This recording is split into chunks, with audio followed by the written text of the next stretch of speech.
survived our 2 weeks off for our happy summer break. Hi, everybody. Welcome to Green Rush Live, our regularly scheduled business of cannabis talk show every Friday afternoon at 4 p.m. Eastern here on the Pro Cannabis Media Network. I'm Jimmy Young, the founder of Pro Cannabis Media. So happy to welcome in a friend from the Boston area. His name is Chris Faraone. He publishes is it a weekly newsletter, Talking Joints Memo there, Chris? The newsletter comes out every week, and then but we have content up every day on the site. There you go. So that is Chris. He is definitely more of a journalist, storyteller than I am. I am not afraid to admit that. I am a talk show host, and Chris is someone who actually waves the flag for the importance of independent journalism with Dig Boston. Correct, Chris? Well, just Talking Joints Memo now, but I was with the Dig forever, and the Phoenix before that. You know, I'm the alternative news guy, and alternative news is always covered. Before certain people took the word alternative, but basically it's always stuff that hasn't been covered. Cannabis always fell into that category. So before I was doing it full time, I always had one foot in the world. Yeah, and by the way, one of the things as I teach young people in the college environment, college community around the Boston area, I always make the distinction that there is a distinction and a difference between a talk show host and a journalist. Now, a talk show host could have been a journalist at one point in his or her career, but there is a difference between someone who is giving you just the facts as opposed to someone who's giving you their opinions, i.e. a talk show host. And here is our journalist, Chris Faraone. And the first thing I want to ask you about is, we were both privy and witness to the reenactment of the Boston Tea Party by the MSO MariMed this past week, where they donned colonial outfits and dumped boxes that were labeled with the word weed, but weren't exactly weed, but it was the thought that counted. And more importantly, it was environmentally correct. So, Chris, my question is, you covered that. I saw that it was picked up by the Cannabis Business Times too, I'm pretty sure. But were you surprised that the biggest media group in Boston, the Boston Globe, was not there? I don't know. Well, first of all, I have opinions too, don't forget. I'm like kind of, we play it straight, but I don't really believe in objective journalism. It's all subjective down to what we cover, right? Right. So, whether the Globe's there or not, that's the big decision in the first place. Right now, I'm not going to say shame on anyone if they don't cover something like this. It really was. I thought it was an interesting event because, raised an issue. It's more of a national issue, 280E. Listen, there are a lot of other things I would shame major media for not covering before that. With that said, I'm surprised every television outlet wasn't there because it really was, it was a great spectacle. And, that's why we were there. I think, it had everything. It had an issue. It had great visuals, some great video if you were looking for it. But I will say, Jimmy, as usual, I try to look for, I always pretend that everybody's covering it and look for something a little different angle. And it's a little blip in my story, but I thought it was really interesting that, they're protesting a very specific part of prohibition related to taxes. But meanwhile, the event itself was moved around all morning because nobody wanted a cannabis related event, that with the Boston Tea Party Museum. And I'm not blaming these entities. I didn't even name the Boston Tea Party Museum in my piece because I'm not trying to start a war here. But my point is that I get it. They have these, there's federal waters, there's this and that to worry about. It's just all this nonsense that continues. So, there was kind of this subplot. They're there dressed in the garb, but the truth was the event didn't go on the way it was supposed to, not because of the host's fault, not because of MariMed's fault, but because of just this, this stew of ridiculous federal regulation. So I think that, it was staged, obviously, and they got accomplished what they wanted to, but there was also this little other kind of, icing on the cake that came through. Right. And that was and I put it in my story that it was the New England Aquarium where the boat, I think, was it called the Lucky Star, the schooner? I think it was. Something like that. But yeah, that was also the New England at the end. Nobody wanted any cannabis stuff in the background. Right. Yeah. It was, so it kind of went on all day. It was the irony of ironies, right? That's right. And yet they still pulled it off. Adapt and Yeah. improvise is the key for everything. I thought they did it. Howard Schachter, who was the brains behind this, I'll be perfectly honest, the communications director at MariMed. I thought it was a great idea because, I'm a history guy. I was a history major in college. And the last time the Boston Tea Party happened, I was not around in the 18th century. And I'm guessing you weren't either, Chris, right? It's a go big or go home thing. So I think, they get definitely a win on that front. So let me ask you a question. They're dumping tea in the harbor. You and I both know in the 18th century that hemp was it was flowing, right? I'm not quite sure how many hemp farms. I was looking, and it turns out from my research, the tea was tea dumped in the harbor, though a lot of it was green tea, which is what a lot of them were drinking at the time. So. But do you think there was any, I don't know, hemp derivatives back in the 18th century that might have been used back then? Not that anybody covered it or made notes on it, but it was a party, wasn't it? I'm pretty, listen, man, it's been around. I don't know. I think, I got to do my homework, and we love those kind of history pieces. Any history reporters out there want to, look into our region's earliest history with the plant. I'm totally down. That's right. And the other thing that I give them a lot of credit for, you and I both were dressed, I don't know, appropriately for a 100-degree day, 95-degree day. And they're out there in multiple layers of colonial costumes. And they were schwitzing is the best word to describe it. I mean, I give them a lot of credit. All the C-level executives were there for MariMed. I think there were quite a few spouses and friends and workers there as well. I really enjoyed the afternoon, even though it took me an hour and 45 minutes to get back from Boston to my world headquarters out here in the middle of nowhere in Clinton, Massachusetts. I also want to say, they were talking about really taxation without representation at the federal level. Right. And then today, and I think I added it at the end of our piece. Yep. Today, yesterday's Cannabis Control Commission meeting was about the local level, host community agreements, and basically cities and towns having to actually say, this is how this is the impact that your impact fee is going towards. So it's the same issue, local. We've heard the same refrain, no taxation without representation, at hearings, at Cannabis Control Commission events. So I think, while they were really, hitting at the federal issue, it's just a recurring theme over and over, state level, even down to the municipal level. And yet, one thing I did learn was that there are 14 states, including Massachusetts, that does allow local cannabis businesses to they can write off regular business expenses, which is what 280E clause is all about, on the state level, not the federal level, but on the state level, they do get a little bit of a break. And there's 14 states out there. New Jersey, I know, is one of them. I'm pretty sure New York is one. There's a few others as well. And as we go through the next few hours, we're bringing in a lot of our news correspondents from all over the country to talk about what's going on in their state now and what the future might bring. But were you surprised? I'll be perfectly honest. And how much fun it is to do two sets of taxes, which honestly, I'm not sure of the legality of that in the first place. I think you better have an accountant not to talk about that, although I will certainly read up on it. But ultimately, deductions are necessary, especially for, massive enterprises like the ones we're talking about. So it's right. Listen, there's a lot of relief that states can provide. The host community agreement changes that are now being proposed is one clear example. But when it really comes to taxes and the IRS and the big ones that matter and those big bills, really it's a non-starter at this point. Right. And yet I believe it's unjust. I think it's another reason the vilification and the stigma of this industry. And now here we are a few years into the legal world in Massachusetts. I think we're on our 5th year, 2018 November, so we can round up to November at this point, even though it's July, right? That it's been around for 5 years now. Is normalization happening, or are both sides still digging in their heels and saying, not in my backyard?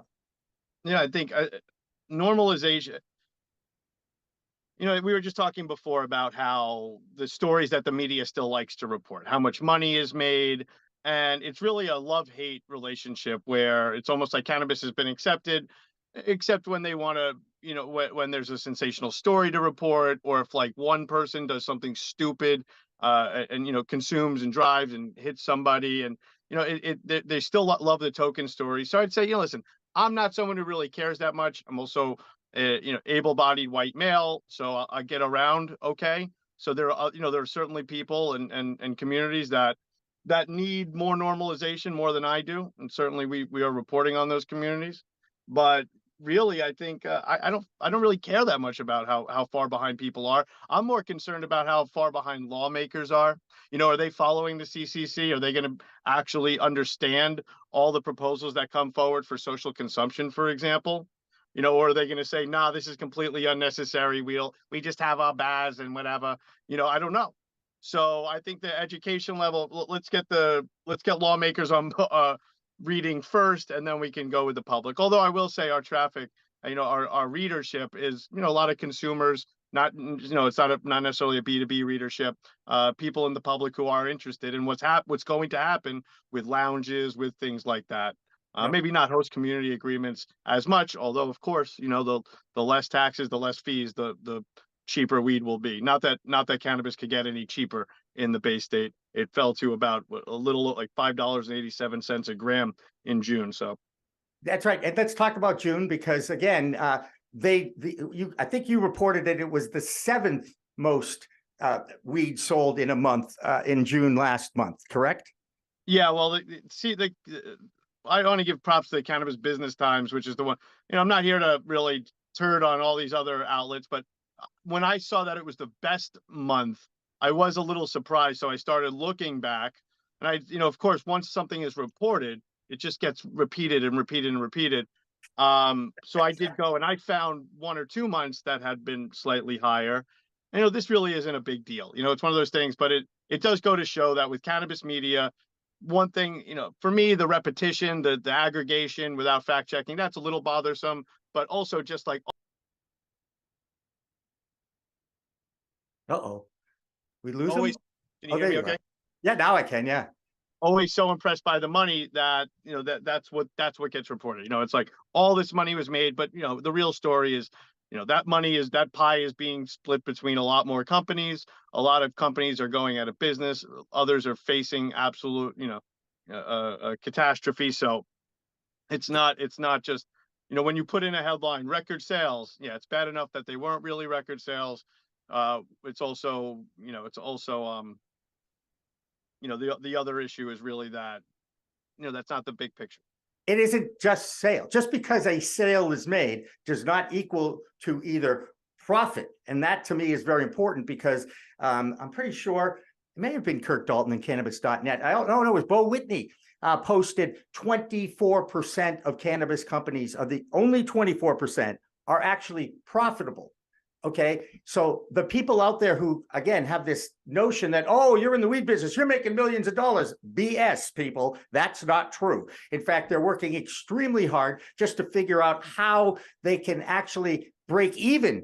And that's a goal of a lot of these companies, because of those host community agreements, because of the taxation, because of the federal versus state. I mean, there's so many regulations and issues that challenge the people that are in this business and industry today. And the irony, and I can't even go, I want to spend all day on it, but it's like, oh, yes, as somebody who's covered a lot of industries in this state and covered environmental issues, covered polluters, it's disgusting how Massachusetts goes out of its way, bends over backwards to recruit companies that are despicable, like GE.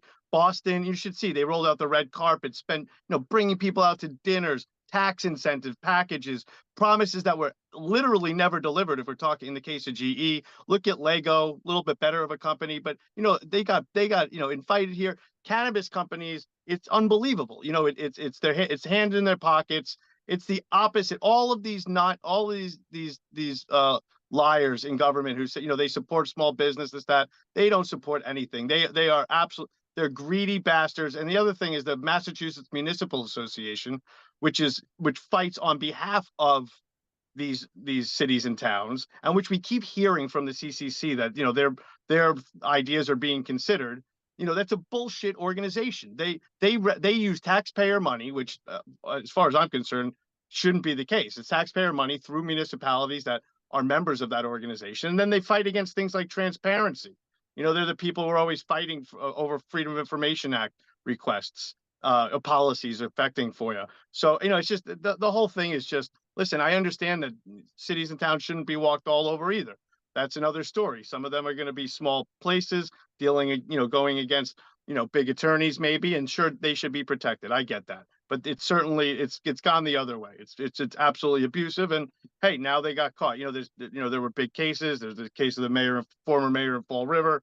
So, it's over. Whoever, if you got the money, props to Boston. I know they can afford it, but they gave money back and stopped collecting those fees. And you're going to see a lot of other places that I think will fall in line with that. So long as they're getting their taxes, they don't need to, get all this other stuff.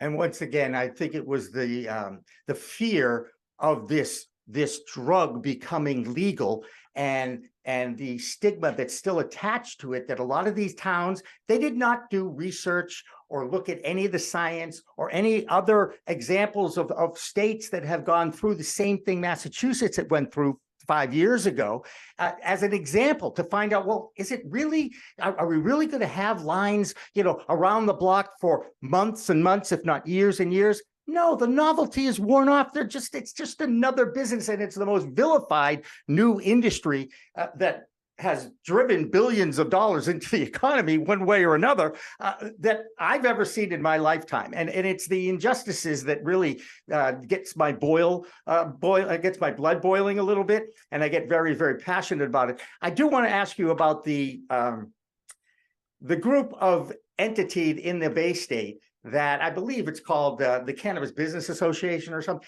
There's not a lot of collaboration amongst the competitive nature of the retail world of cannabis right now. There is definitely a dog eats dog environment of competition, not collaboration, of this new industry in the state. Am I right?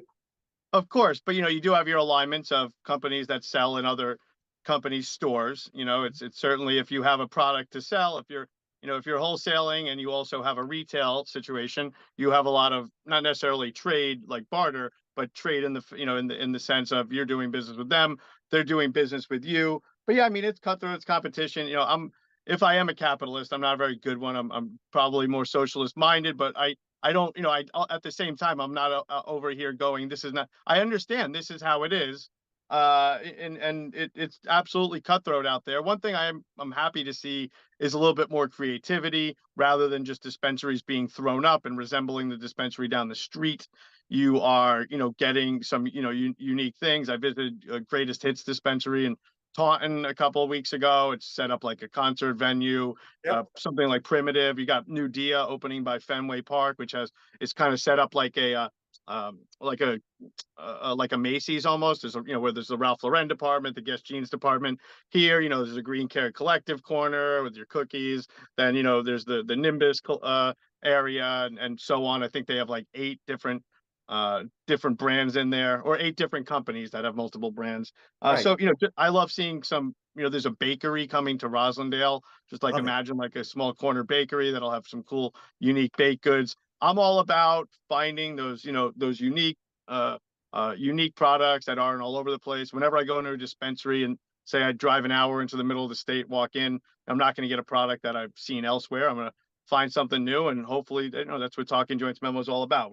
We write about a ton of products in addition to all the politics, and that, because that's, people are out for that too. There's like more than 1,500 edible SKUs, for example, on the market. People want to know, what are they going to spend their money on? So we're here for it. And I call them destination dispensaries, similar to what you're talking about. Reason to go and check out the interior. Okay, and I'm going to give a shameful plug to Campfire Dispensary in West Boylston. I'm pretty sure it's on, I want to say Route 140, but I'm still kind of new to this area. But Campfire Dispensary in West Boylston is set up like they have campers inside, and they have, your cookouts, and you have your camp. Really? Yeah, no, it is. I gotta check it out. I want you to check it out because I know when you walk in, you're going to have the same reaction I did. I went, wow, this is really cool. You talk about creativity. You mentioned greatest hits, 100% similar kind of a thing. What is the theme inside? And I'll give CNA stores in Amesbury. I love CNA is unbelievable. CNA is awesome. I know they're one of your spots. Definitely had a good time up there. And don't forget, another thing CNA has that also Bodega has and some other places have is they get is a deli style flour. Right. So, and at CNA, the one I went to, was that up in Haverhill, Yep. Or Ames, Yeah. Haverhill, they really a huge bar and there's somebody back there and you can just pick whatever you want, get a couple different kinds, make a salad, as we used to say. Definitely a good place. And that's one of my favorite parts of this is going around, seeing what's up, talking to owners and seeing what works. And I think you'll see other places, kind of change it up, get a little bit more creative with it, do some specialties. I know Native Son has like more than 100 beverages, and obviously that has to do with their size. Right. And then I'm gonna head up there. We definitely love writing about beverages, especially in the summer. And then also, you got Blue River in Cambridge is a real dab destination. This, almost they're all about the terps over there. Really fantastic stuff. Specialty shop for sure. So yeah, that's I want to go back to social clubs and social consumption because this lends itself exactly to what we're talking about here. Have you been to 33 Dunster Street, which used to be a hang of mine back in the 70s and 80s before it became John Harvard's brew pub? It's now called Diaspora, and it's a private social club. Am I accurate? In Cambridge? So. Yeah. I guess so, yeah. Oh, I know it's 420, so you're getting enjoy. By the way, pass it over to me. No, I'm only kidding. You can't do that. Yeah, I mean, I've been there a few times. Great time, really fully safe, and actually not as smoky as you would think for a basement place. It is pretty big, even though it's downstairs. Right. Great spot, music. They have a bar. I think we'll always remember these times as there've always been weed parties. Certainly, you got old entity like Unregular Radio where I used to hang out was like a 24/7 cannabis party with, and then but there's always been stuff and mass cam related stuff. Of course, props to Summit Lounge, which will definitely go down as the trendsetter, the one that really I think gave a lot of people just the idea that they can do this. But I think this is going to be another one. This is in Cambridge, right in the heart of Harvard Square, and as those of us who know Harvard Square know that in reality it's not as cool as people think it is. There's some great bars there, but it's mostly just banks and fucking college students, right? But excuse me. When I was a kid, okay, we used to go to Harvard Square and just hang out. And the Coop used to have great $2 sidewalk record sales on a Saturday afternoon for $2. I got Morrison Hotel by the Doors, which is, by the way, one of the greatest rock albums of all time. You agree? I'm dating. I don't listen to rock music, but oh man, don't tell me that you're a country guy, please don't. No, okay, I'm sitting in front of multiple Wu-Tang albums that I wrote the liner notes for the group. I'm a hip hop guy. All right, let me ask. Let's give a plug for Talking Joints Memo. If people want to sign up for your newsletter, where do they go? Well, just go to talkingjointsmemo.com. There's top of it, bottom of it, the signups all over the place. Definitely do it. We don't spam you. Every now and then we have a midweek one called TJM2, which is more long form, like a really in-depth interview. We do a lot of scientists and stuff like that. Really not necessarily brand driven, but idea driven. And other than that, the one that comes out on Friday, it's really a link to the stories that cover all the areas, a local story, the big state story, a national story, a medical story. We do one story usually on one of the neighboring states, Massachusetts, New Hampshire, Vermont, Rhode Island. So, we, interesting note about New Hampshire that made our We Talk news this week, that they are now taking medical cards from outside other states and Canada. So there are a few medical dispensaries in New Hampshire that you can now go to. If you have your medical card, they will honor it and allow you entrance and the ability to buy in New Hampshire. Why you would buy in New Hampshire as opposed to other places around that may have, I don't know, better.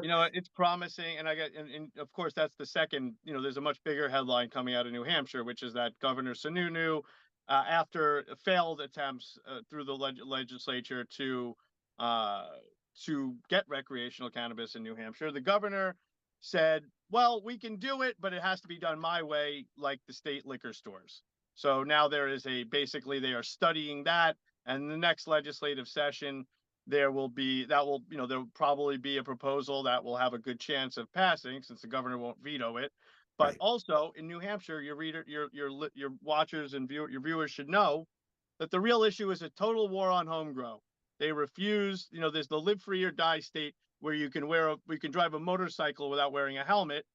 You are not allowed to grow a single plant of cannabis, even if you're a medical patient. And it's so bad that the activists there are temporarily, I'm pretty sure the case is that they're really just looking to get this for medical patients now. The idea of everybody being able to grow isn't even on the table.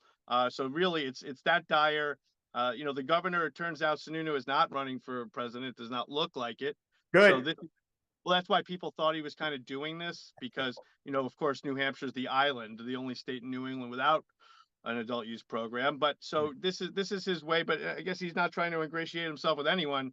He's just trying to be a big old, bossy baby, and saying that, and by the way, for the record, I don't know if it was just a bad coincidence. I waited in line at a state liquor store in New Hampshire a couple months ago for like 40 minutes.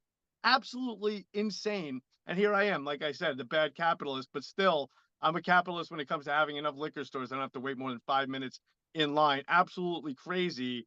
I just don't see how they're going to do it. Of course, there are, nuances, because the medicals that are there already, will they be able to turn into, so we don't know how it's actually going to look, but New Hampshire's an interesting front for sure. It always is. Hey, you're an interesting front too, Chris, in your own right. I really do enjoy chit-chatting with you. You've been a great addition to our lineup on a regular basis. I really want to thank you and push everybody to subscribe to the Talking Joints Memo, because it really is one of the most in-depth and accurate reporting of the cannabis scene in the greater Boston area. And being local is something you pride yourself on, because every time I bring up something that isn't related to Boston, you always bring it back to the hood. I'm interested in stuff. For us, it's kind of like, we've done a lot of media stuff before. I'm not really here to get rich. Like to pay the bills. But the truth is that I think a lot of people, when they get into cannabis media, I mean, you have a network going, but I think a lot of people, even when they're just starting like a blog, Right. their hopes are that we'll be able to attract advertising from all over the place. For us, just zero in, and not to mention there's just so much still happening in Massachusetts. Right. It would be, it's impossible. I would have a FOMO and a panic attack every day if I had to think about what was also going on in 5 other states. So there you go. Well, Chris Faraone, great to see you this week at the Boston Tea Party, 21st Century Style, and always a pleasure to have you on Green Rush Live. Thank you so much. And we will take our break now and come back with more of the staff of We Talk News. It's going to be kind of like a free-for-all over the next hour and a half. If you ever have seen We Talk News, which follows this program at 6 p.m., really live, you'll enjoy seeing some of the reporters and correspondents that we have from coast to coast. So for now, we're going to take a break. Chris Faraone, thank you so much. We'll be back with more of Green Rush Live after this.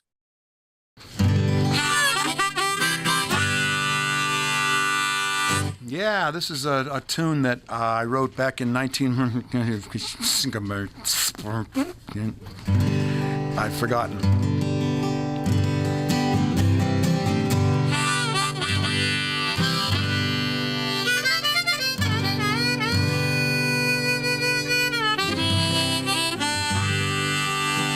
We had a saying in our old band, one of my first bands in 1966 or so. What are you going to do tonight? Oh, just, like every other night, just going to lay around the shanty and put a good buzz on.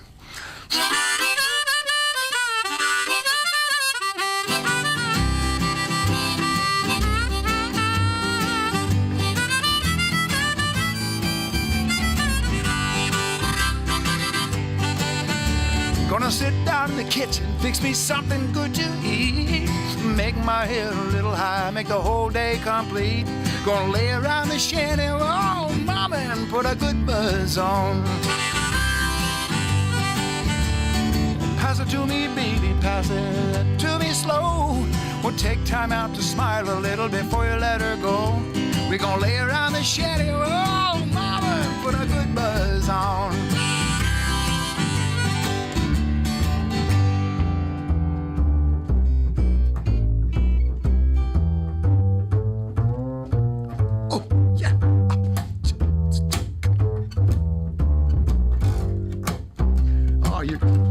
on to something. Go ahead.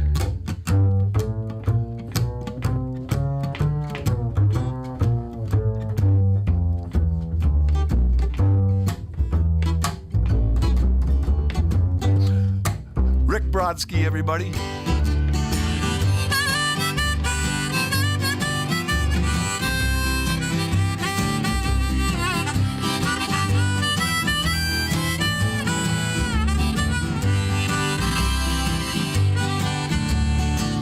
There's nothing to do and there's always room for more. Fill it, light it, shut up and close that door, baby. We're gonna lay around the shanty, mama, and put a good buzz on. Take it, okay.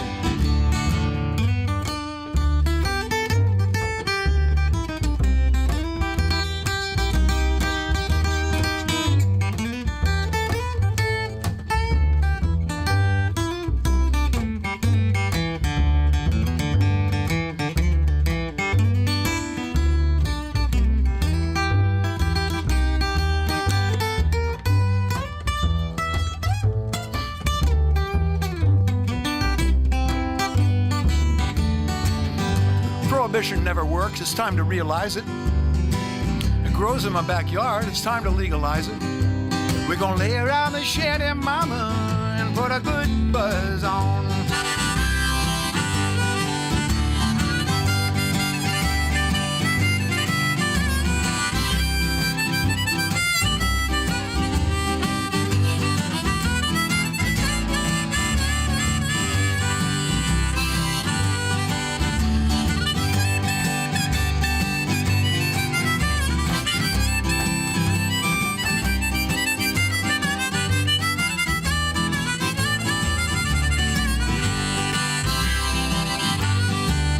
I'm going to sit down in my rented car. I'm going to jam it into drive. I'm going to head on out and play at WSCA with Sean. I'm glad I'm alive. We're going to lay around the shanty, mama, and put a good buzz on every night and day. We're going to lay around the shanty, mama, and put a good buzz on.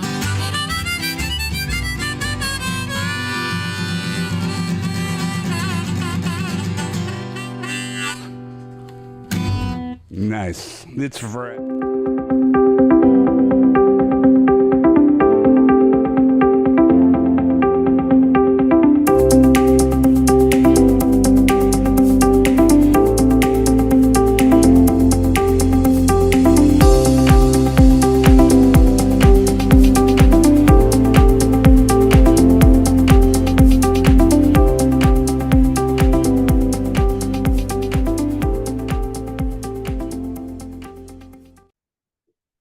Hey, everybody. Welcome back to the second half hour of Green Rush Live, our regularly scheduled, really live talk show about the cannabis business that we do every Friday from 4 to 6 p.m. Eastern here on Pro Cannabis Media. I'm the founder of Pro Cannabis Media, Jimmy Young, and I'm so happy to have two of our regular weekly correspondents from Weed Talk News. That is the regularly scheduled weekly news show we put together every week and run at 6 p.m. on Friday Eastern, right after this show. Joining us now from Missouri is Brandon Jones, and from Connecticut is Angie Siefert. So since Angie's the rookie, Brandon, and you're the veteran now, what's the most challenging thing about coming up with 90 seconds of news from your show me state of Missouri every week related to cannabis that you could share with Angie?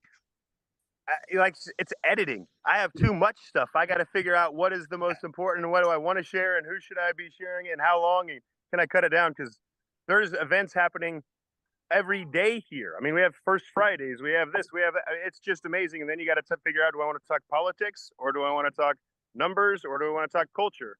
So yeah, it's editing to get it down. Like Dan said, it's a little bit trickier than you think to get everything you want in 90 seconds.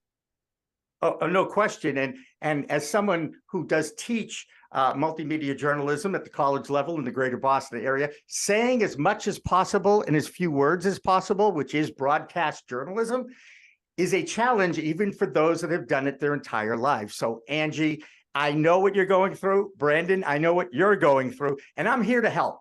Angie, you and I spent a little time in a session. Did you enjoy that?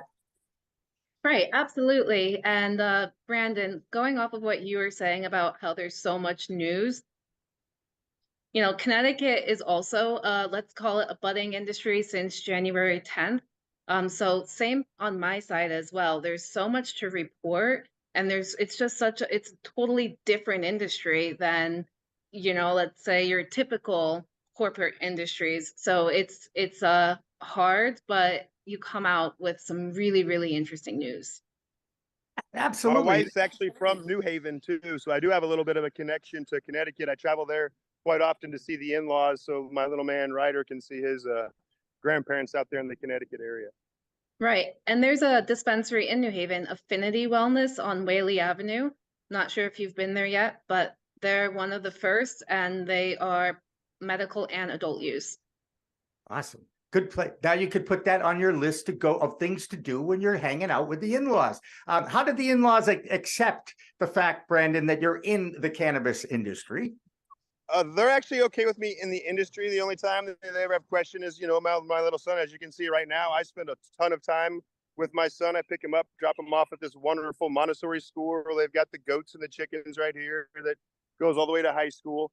So, I mean, they're completely fine. They know who I am. They came with that full package coming into it. I have been honest with them from the beginning. Sometimes on travels or vacation, it's a little difficult to figure out where I can find my spot to medicate. But other than that, that's really the only issue we have. And I'm glad you brought that up, actually. And Angie, we can now Brandon's a young dad, if you will. I would be an old dad, okay, because my child is 32 now. Okay. That being said, I'm pretty passionate about the vilification of cannabis still existing in our health curriculum in schools, because every naysayer, every prohibitionist always talks about, well, what about the kids? What about the kids? What about the kids? I'm like, the kids, when I was a kid, knew more about cannabis than the parents did.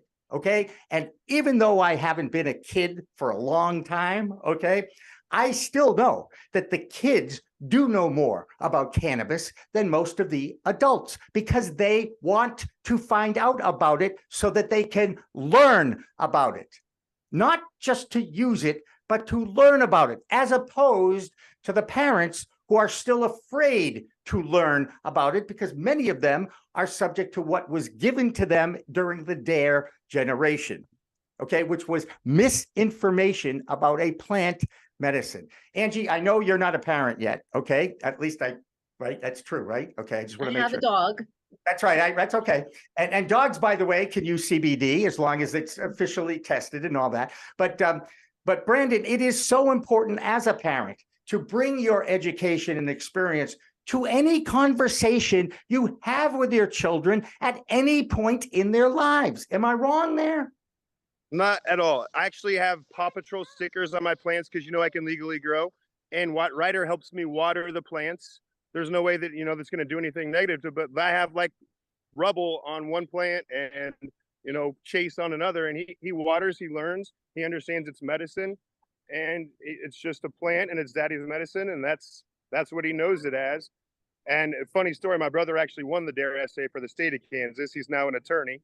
And so that's kind of the household and what I grew up in, so it's been crazy, but everybody at his school knows what I do and how I do it. And they're all on board, and plant over pill medicine is what I'm all about. So education and just changing the stigma, my story of opioids. So I'm just trying to get out plant over pill medicine in any way that I can.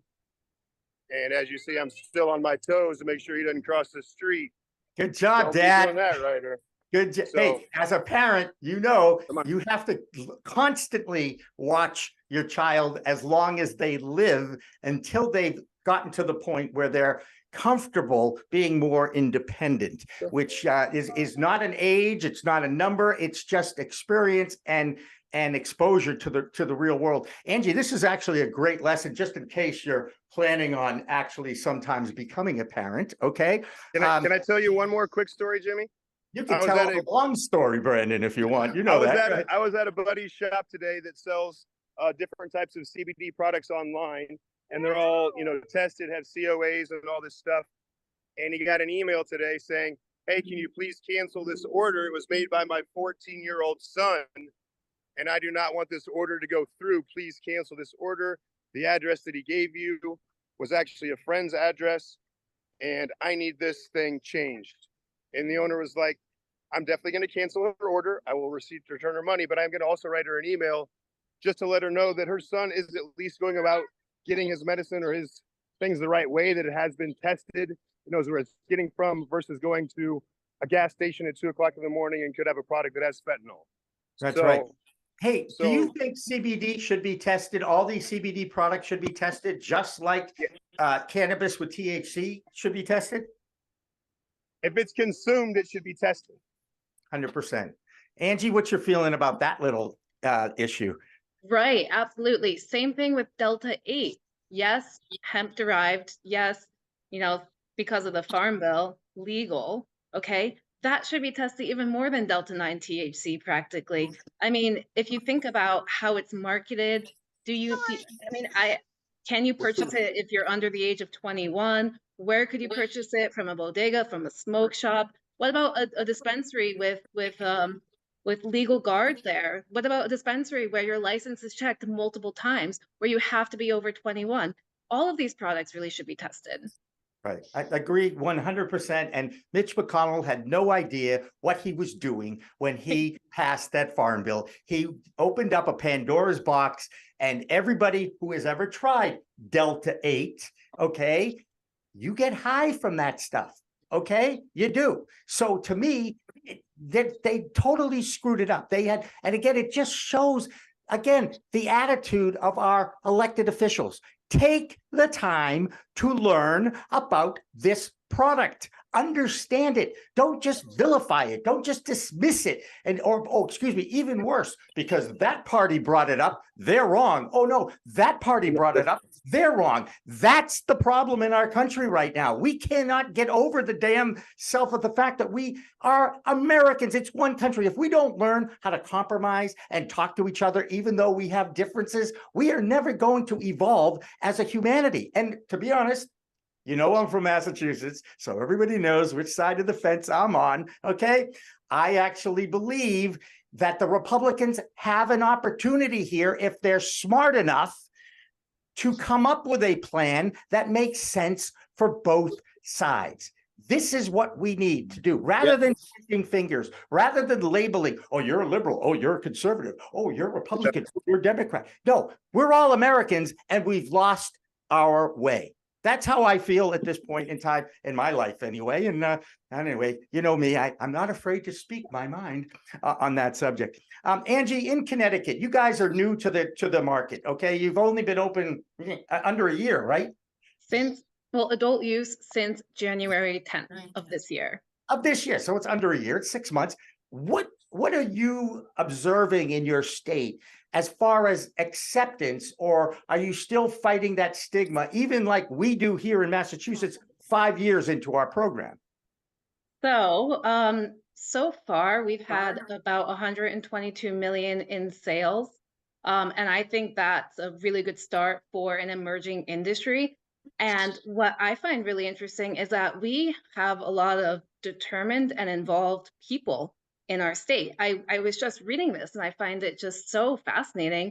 In Simsbury, Connecticut, the Board of Selectmen put a moratorium on not allowing adult use dispensaries. And this Navy veteran, on the other hand, he collected about 2,000 signatures to get a cannabis dispensary on the November election ballot.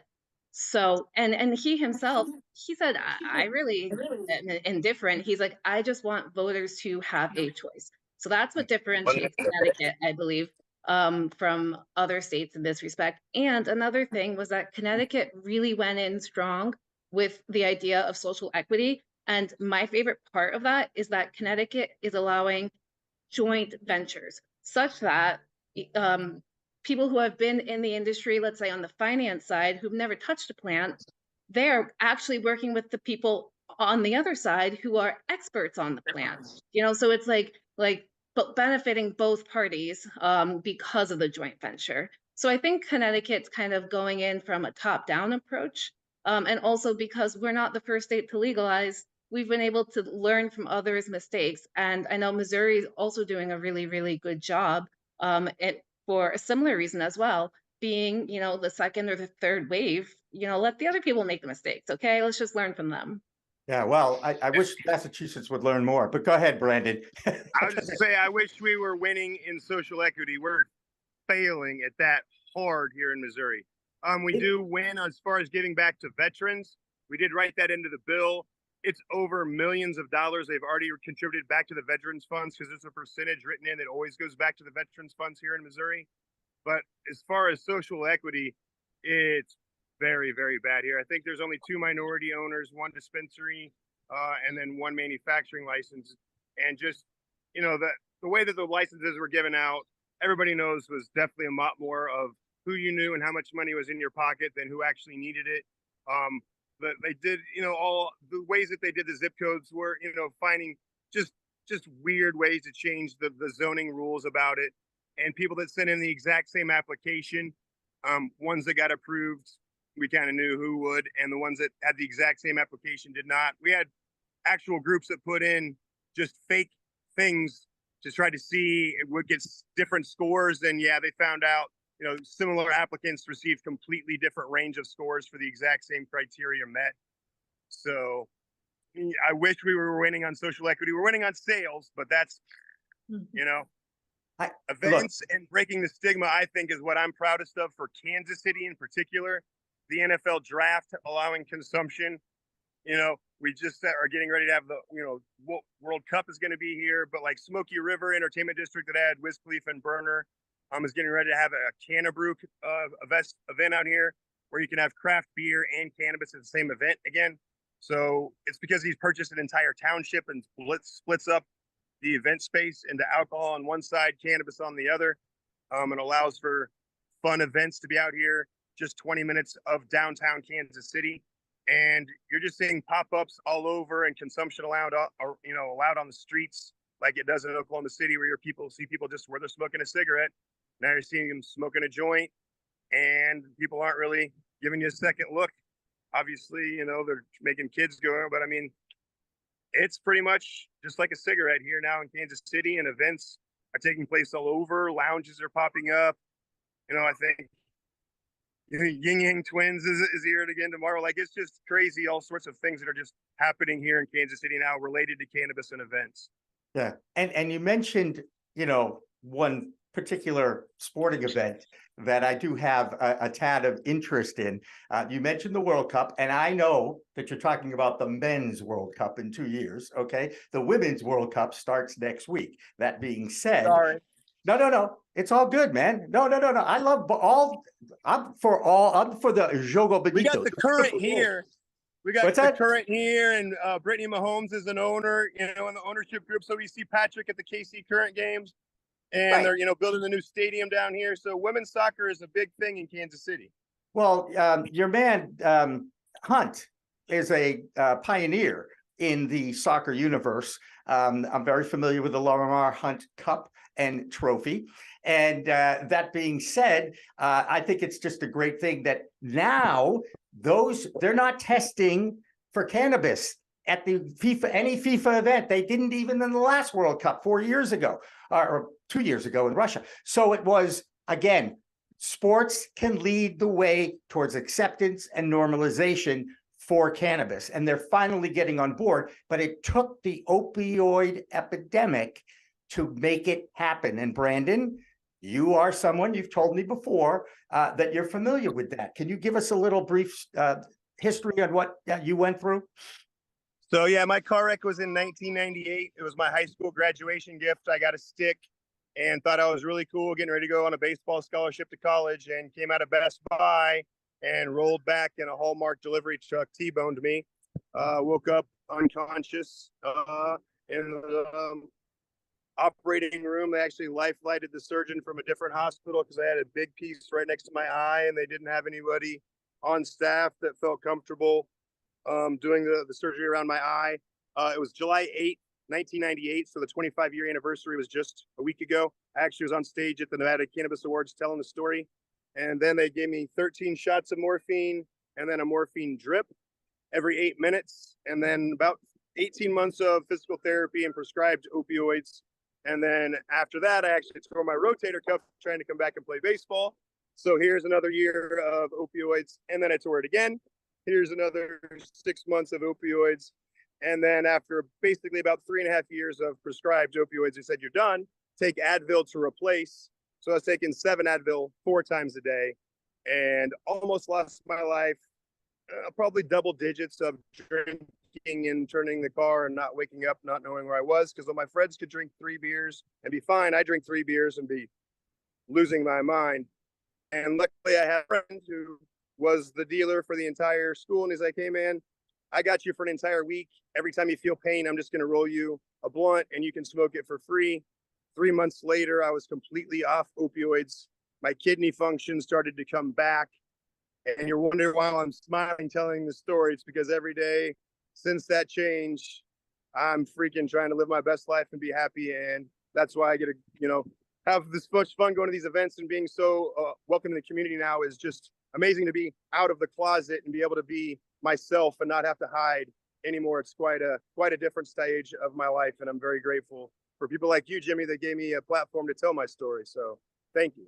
That is what we like to do here at Pro Cannabis Media. Angie, I happen to know that you have a very interesting story with this plant medicine too. If you're comfortable, you can share that with us too now. Yeah, absolutely. First, Brandon, I'm so sorry what you went through. And it's great to see that the plant has helped you as it did. I myself, I have epilepsy. And when I started battling it, I was battling it with prescription medication. I was seeing, the top doctors in the top hospitals in the US, but unfortunately at the time, just 7 different medications, medication cocktails, it was actually making my symptoms worse. So I decided to try medicinal cannabis when I was living in New York State. So in 2000, late 17, early 18, I got the recommendation from NYU Langone and I went to Columbia Care. Did I know what Columbia Care was, an MSO, and a multi-state operator was? None of that. I didn't know anything. All I knew is that I was ready to try holistic medicine. And so to battle my seizures, I was consuming a 20-to-1 CBD to THC liquid tincture, and it didn't cure me, but it drastically reduced the number and the severity of episodes I would have on a weekly basis. And that alone, just knowing that it is helpful to people with epilepsy is really what turned my world around. Just battling epilepsy, staying positive, and now being in an industry where people with all different health complications are able, each state, how many states, 39, 40, 41 states that are legal medically, are able to get their hands on this form of medicine and it helps them. That's the beauty of being in the industry. And then also being an alternative to alcohol. Like, it's not just because of medicine that I'm in this industry. When you have epilepsy, you cannot drink alcohol.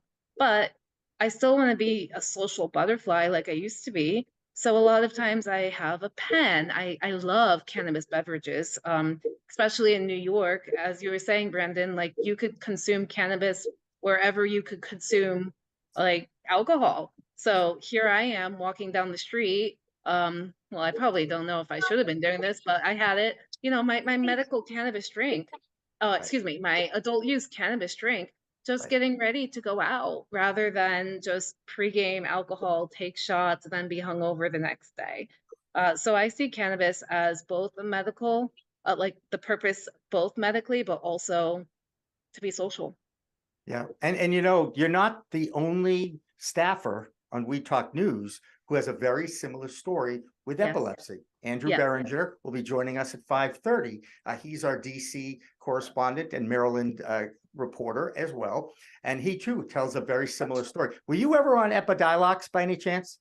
So the Dr. Orion Davinsky is my epileptologist, and I do not have the type of epilepsy that Epidiolex particularly targets, but the fact that this epileptologist is my epileptologist, it is just the most fascinating thing. And then to see the success of Epidiolex, And then the gigantic acquisition of GW or Jazz acquiring GW at multi-billion-dollar price tag. It's so exciting to see that the FDA and other organizations are realizing how important this treatment can be rather than just prescription medications over and over and over. And yet we still sit here and have to deal with the stigma and the federal illegalization and scheduling of it as a Schedule I drug that has no medicinal benefits. Okay, that's an injustice that needs to be changed. It's another reason why they had the open Boston Tea Party yesterday on the harbor, dumping cases of, they were environmentally friendly boxes that had the name weed on it, but it was reenacting the Boston Tea Party as a protest and a demonstration on the injustices of the laws in the United States because of the federal illegality and the Schedule I Schedule I treatment name, whatever it is, it's just not fair. Now, Brandon, you mentioned something to me that caught my ear a little bit a few minutes ago about open events that are serving alcohol on one side and cannabis on the other side. Did I hear that right? Yeah, you heard me correct. Sorry, my little man's in the back seat. No, by the way, you get the prize for being the most consistently dedicated person, because not only you started outside, you're parenting, you got your kid with you, now you're in the car driving him. I'm sure you put him in his car seat, and we never lost a beat with you, man. I'm very impressed with that. Well, yeah, of course. So yeah, what they have to do at the event is they just dedicate a space and they delineate that this is the cannabis village on one side, and then this is the space where you can have alcohol on the other side. So it's called Smoky River Entertainment District is the main place where they allow this big, this next was going to be called Cannabrew in October. But they're allowing consumption and alcohol just in different places of the same event as long as there's delineation between them. Yeah, well, okay, so a human being is going to be able to go to both of those, okay, right? And they're going to be able to mix. Now, what I want to know is there a sign up anywhere that says mixing cannabis with alcohol enhances your buzz by 8 times? Please be careful. I don't believe there's any warning signs for overconsumption of any sort of either alcohol or cannabis. But it doesn't have to be overconsumption. I'm telling you that, and I'm not afraid to say this. Dr. Jordan Tischler taught me this 5 years ago. Okay, this is they call him a preparation H. He went to Harvard undergrad and Harvard Medical School, and he's a cannabis medicine doctor in the Boston area, goes to all these places and talks. He explained to me that if you are under the influence of cannabis and you walk into a bar and you have a drink or a beer, your buzz will now go 8 times more than you had if you just walked in and had water. That's what happens. And I can attest to it. Okay. I'll be perfectly honest. I've done it. Okay. And it's 8 times. And I literally nurse one drink for 4 hours in a bar, because every sip I take, I get a little bit more of a buzz, and I can control it because I've done it too many times. And, it's been around my whole life, but it is about learning these things. And that's where I think we're missing this as an industry. And Brandon, you are an advocate.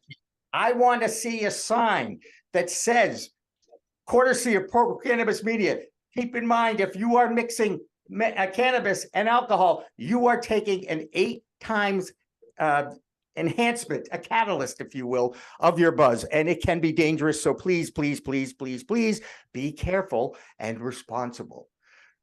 If we can find a way to succinctly get that done in a sign, I will get it hung. All right, 8x would be 8 times. Okay. Hey, Brandon Jones from Missouri, as always, a pleasure hanging out with you and talking with you. Thank you, Jimmy. I appreciate it. Love meeting your little guy too. Angie, you did great. What a great story. I'm so glad you're part of the team. And I really appreciate everything that Skip Intro has done with us as well. So let's keep that thing going one way or another. Fair enough?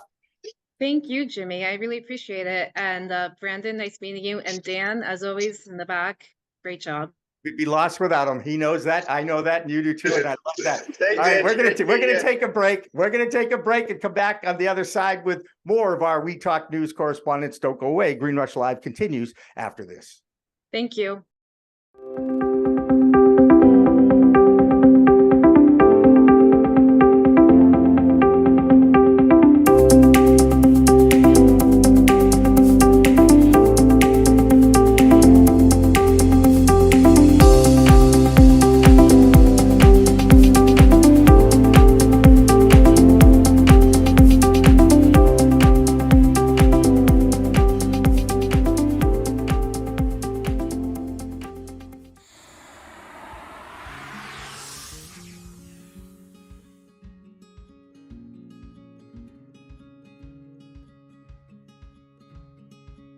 You would think that it is. However, there's quite a bit of debate right now in the accounting industry when it relates to cannabis with this exact question. I'm part of a few different networking groups that are solely accountants for cannabis companies. And there's been quite a bit of back and forth in those communities and discussion regarding whether 280E, if it went away, if the administration legalized cannabis or took it off of Schedule 1, what would happen?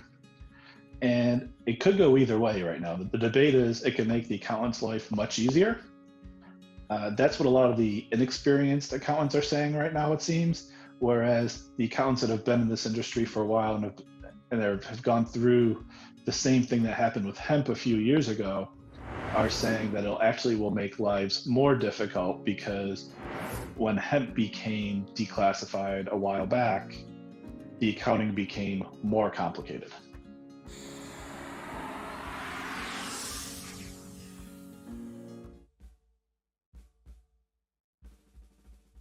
We are a cultivation through to consumption lifestyle brand for the cannabis industry. Of course, the crown jewel in our product line is the Armoire home grow system. So now with Green Goddess Supply, we can take you everywhere from growing it in the armoire right through to storing it, consuming it, rolling it, storing it, you name it, A to Z. Our goal is to enable everybody and anybody anywhere to be able to produce their own organic flower quickly, easily, discreetly, and inexpensively.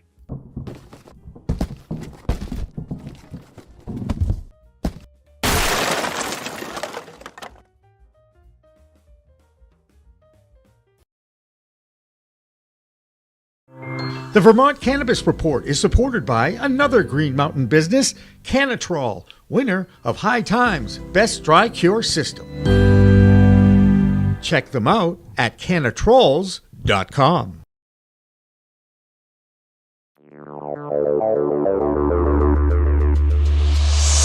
Safetiva Labs in Westfield is fast becoming the #1 testing lab for cannabis in Western Massachusetts. Safetiva understands the importance for accurate on-time test results for your product. That's why their current compliance panel turnaround time is less than 2 days.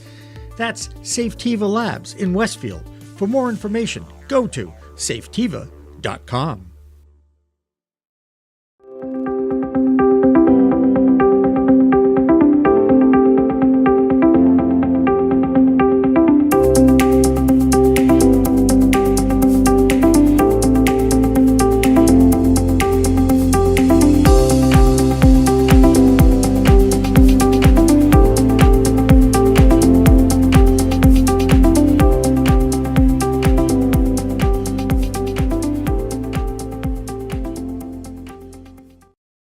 Now, it's time to get down to business with Kevin Harrington.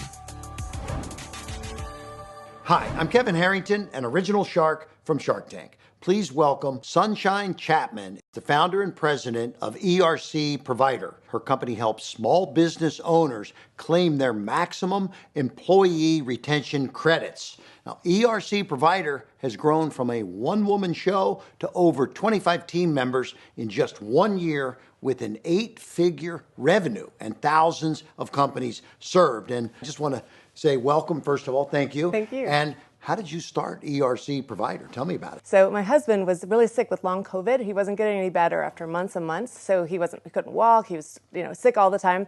And we finally found out about hyperbaric therapy, that would actually help a lot. So did it in Orlando, and then we were in Utah looking for a place, and we found a guy who actually had one in his garage. Oh, wow. So he allowed my husband to use it a few times. He started feeling better.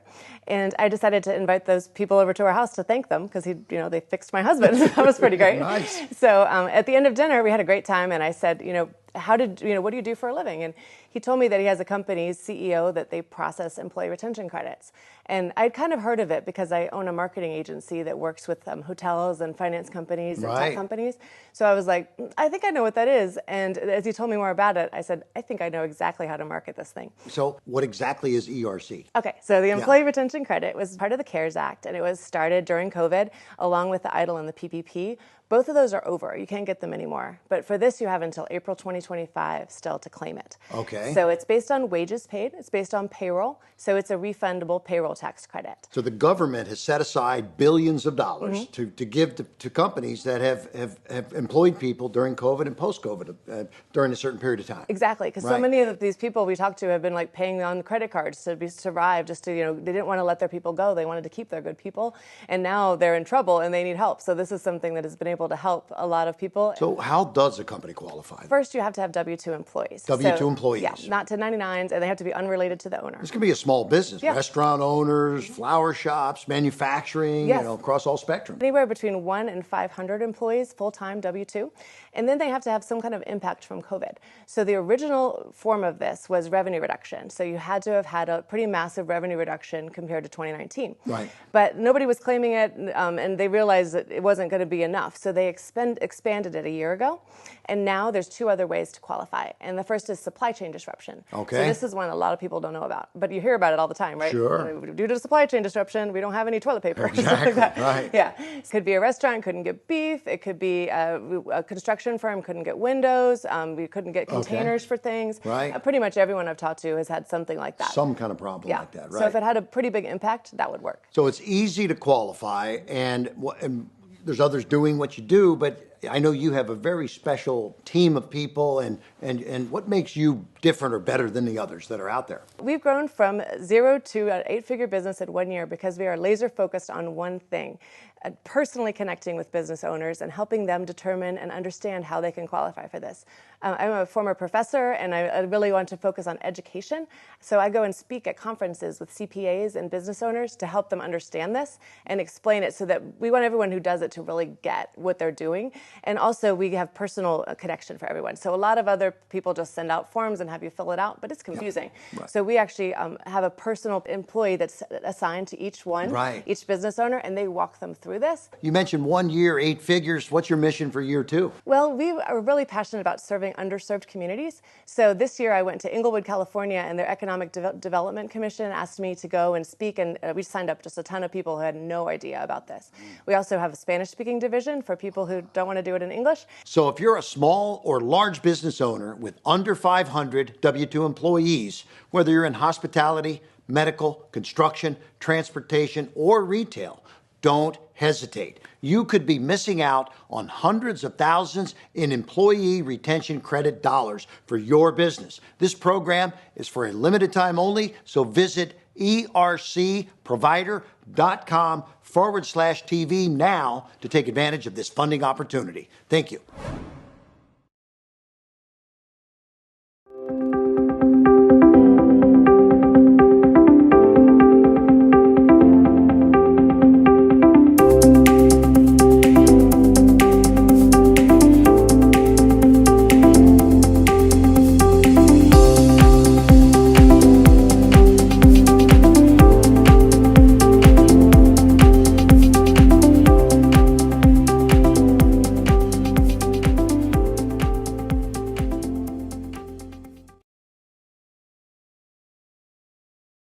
All right. I hope you enjoyed that interview with Kevin Harrington and Sunshine Chapman. We want to help and thank the ERC Group to join us as a sponsor, and we're so happy to bring that to you.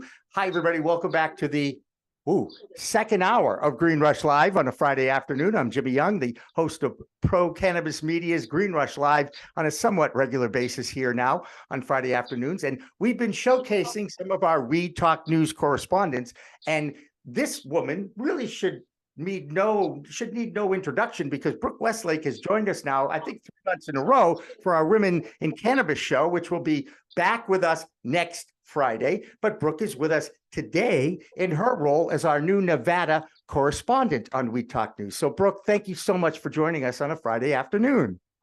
Well, thanks for having me, Jimmy. A little unexpected. So happy to be here on Friday. And I'm super excited to be the Nevada cannabis correspondent for you, because we're always bringing you all the updates on what's happening in Nevada. And there's a lot of moving parts. So I'm super excited to be here. And of course, I love hosting with you once a month on our Friday days with all these women in cannabis who are amazing, and just happy to be here. Terrific. Well, we're happy to have you as part of our team, as you know. And also, I love the fact that we've become friends, which I'm not afraid to admit. And I've really enjoyed chit-chatting with you over the last couple of weeks and months. And I'm really, really, really hoping that the future is bright for both of our ventures. Fair enough? I would agree. And yes, we are very dear friends. And yes, the future is bright for both of the things that we're working on separately and collaboratively.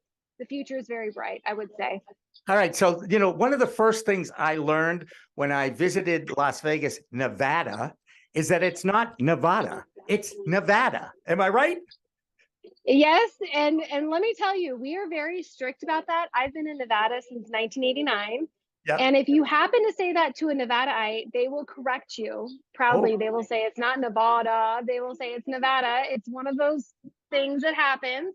Right. So it's interesting that you learned that in Vegas, because Vegas is a little bit, it's a mix of everybody coming to our state and partying and having a good time. But that's kind of more of like a Northern Nevada thing that you will hear of. But yes, that's a very common thing here. Well, there you go. And I was actually hired to do an oral communication workshop in Nevada at that time. So I learned my lesson the hard way, if you will, which is, by the way, the best way to learn, because you never forget, right? When you learn hard lessons where you never forget, yes, that is the best way to learn.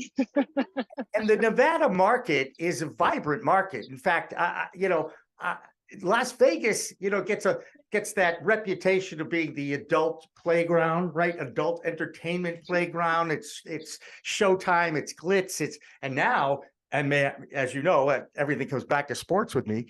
All of a sudden, you've got yourself a professional hockey team. You've got yourself a NFL football team. I mean, Vegas is becoming not only the entertainment capital of the United States, but it's also becoming a great sports place to go as well. And are you picking up on that vibe in the state, or is everybody just, it's just another activity?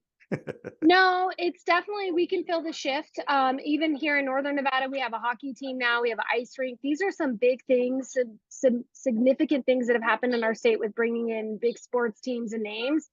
And I kind of always felt like it was something that was going to happen here in our state. And it's interesting to watch it happen as I'm later in my early 40s to see it kind of transfold. But it's been amazing to see. And I'm not shocked by it at all. It's needed. It's been needed for a long time.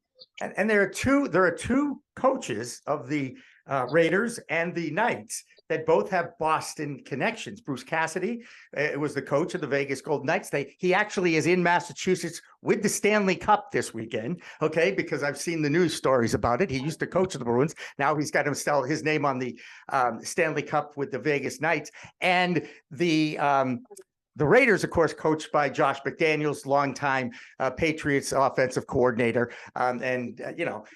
Needless to say, anybody who's come through the Boston area and has anything to do with sports, needless to say, gets my attention. I think you've understood that and learned that about me.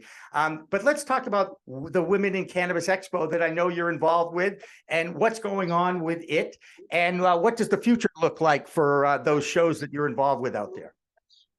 So there's been a lot of moving parts, and Nevada, as you mentioned, has been very transitional with sports teams. Actually, just so you know, we also have people opening up studios down in Las Vegas as well. But on the cannabis front, we've decided that this year we're going to host our 2 shows here in Nevada, Lake Tahoe and Las Vegas, because everybody wants to go to Las Vegas. we do have really wonderful dispensaries down there. You've got Planet 13, which is the largest dispensary to have in our state. It's the largest in the United States. I think it's the largest in the world, actually. You know how Vegas wants to embellish a tad. So I believe it is the biggest in the world. It's ginormous. And if you've not been there, they were one of the ones that got approved for their consumption lounge licensing. They will have to get jurisdictional approval still, but they're ready to go. The facility's amazing. I've been down there. I've toured it a few times, and the lines of dispensary checkouts, it's just ridiculous. So of course, everybody loves to come to Nevada. And when I said we were looking at doing just East Coast, West Coast, but then we talked about Lake Tahoe. People love Lake Tahoe as well. And then hosting in Las Vegas, they said, okay, those are really two of the bigger places, which is great. The best part for me is that I'm a Nevada girl. So I know Lake Tahoe, I know Las Vegas.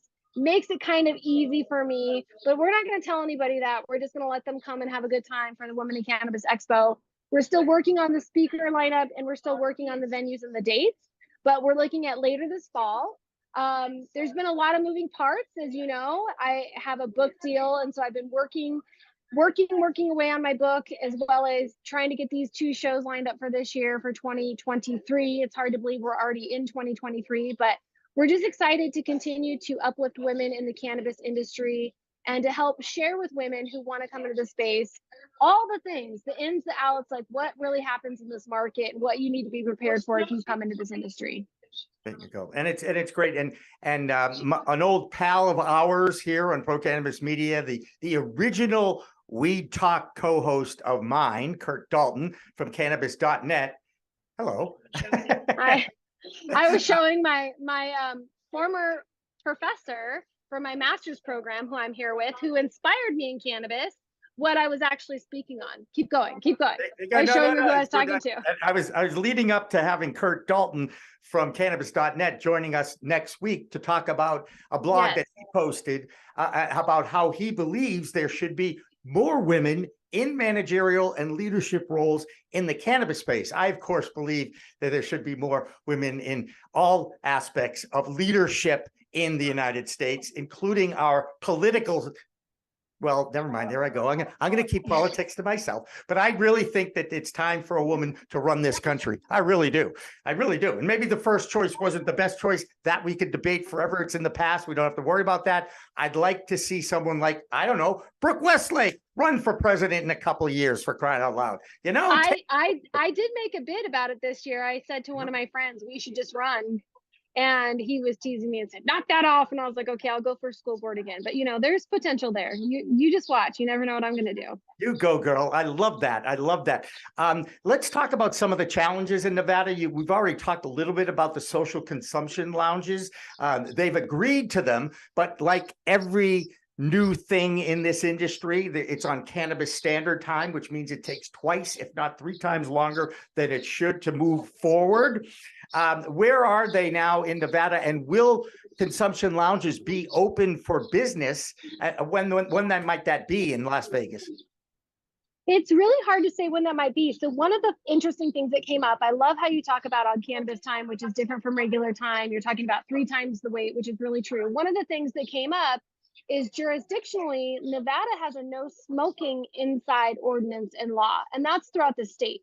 So as they were preparing to take it licensees, they then realized, oops, we kind of have this law on the books that does not permit for smoking in a facility, in a building, in a casino.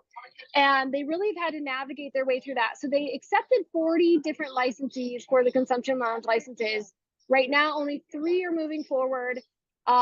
That's, as you know, Jimmy, there's a lot of red tape when it comes to cannabis. So I'm not surprised that it has gone from 40 licensees down to 3. 2 obviously in the Las Vegas area, and then 1 out here in northern Nevada where I'm at, out of Washoe County. It's, as you said, it's 3 times the wait. So it's hard to say when these 3 individual ones that have their licensing but now need jurisdictional requirements acceptance, when they will open. I think the timing will be a little bit better since they are places that already have a dispensary location and can therefore create an own smoking area that would then be compliant with the Nevada law. Right. And the thing about Las Vegas, and I know you're going through one right now, the heat there is overwhelming, right? I mean, it's been what, a week, 2 weeks, 3 weeks in a row of over 100 degrees. Am I right in that area? Yeah, down there, yes. Right now, we are sitting in like early 90-degree weather. We are expecting here in Northern Nevada to have like 102, 104 tomorrow, I think it is. I will not be able to do my 5 miles in that. That is way too hot for me. I will not survive. I will fall over. But yes, we get these massive heat waves, and they actually put some notifications. I saw some news stories like beware to stay hydrated, Right. stay, shade, whatever you need to do. People forget how hot the heat can really be when you are down in this kind of weather. And it's, don't give me this crap that it's dry heat, so it's not as bad. Okay, please. No. At that point, it's hot. Okay, I don't care. Yeah. And granted, it's a different type. I understand it's less humid than you might find in, let's say, Florida heat. Okay, on the east. But it is what it is. How are the grow facilities indoors for the most part in Nevada? The ones that I've toured in Northern Nevada, we do have a lot of grow indoor facilities. I have toured some outdoor facilities, but the ones that I've toured, like the Real McCoys out of Gardnerville, beautiful in-grow facility. They had it built within 6 months, got their approval. The outdoor facility I saw was a smaller growth facility, but they're all amazing. I do like the in-grow door facilities. They tend to cultivate better. It's controlled environment, controlled temperature, controlled water, all the things you need. Gotcha. I just, and that is one of the things of the industry that is, it's an issue, and that is the environmental impact of these indoor grow facilities. And the stat that I throw out there is in Massachusetts, which is a pretty vibrant market to the point where there's an overabundance now of grow facilities and dispensaries, that it is, that they really want you to recycle the energy, collect the water that's in the plants and then recycle back into the plants. Same thing with the energy. I know that, for instance, there is a solar powered grow facility in Massachusetts. I believe that the industry should embrace the environmental correctness, if you will, of where they're at, because they have that opportunity to do it, being a startup industry, if you will, even though it's been around for thousands of years and people have grown it outside for thousands of years. It's the indoor grows that are taking up 10% of the electric grid in Massachusetts. And that's a big percentage for one specific industry. And I know I'm on record of talking about this, so people know. But I wonder, do you see this as an opportunity for the industry to separate themselves from and embrace the environmental correctness that is so important now for our atmosphere? I think not only for like environmental correctness, but also to have a consistency with product, out of Nevada. If we have more indoor grow facilities, like you said, the recyclation of water, that's a very big thing that the McCoys do. And I've seen other organizations do that. That is definitely like a reclaim, reuse kind of opportunity that we have. I think that we have a lot of land. We have a lot of space. It would definitely be more viable. It would make farmers not have to, only farm 6 to 9 months out of the year. They could farm all year round. So there's so many different opportunities that actually come with that, including maintaining a really good product, right? We all know how it is when we find a good product in the dispensary, you might not get it again. Right.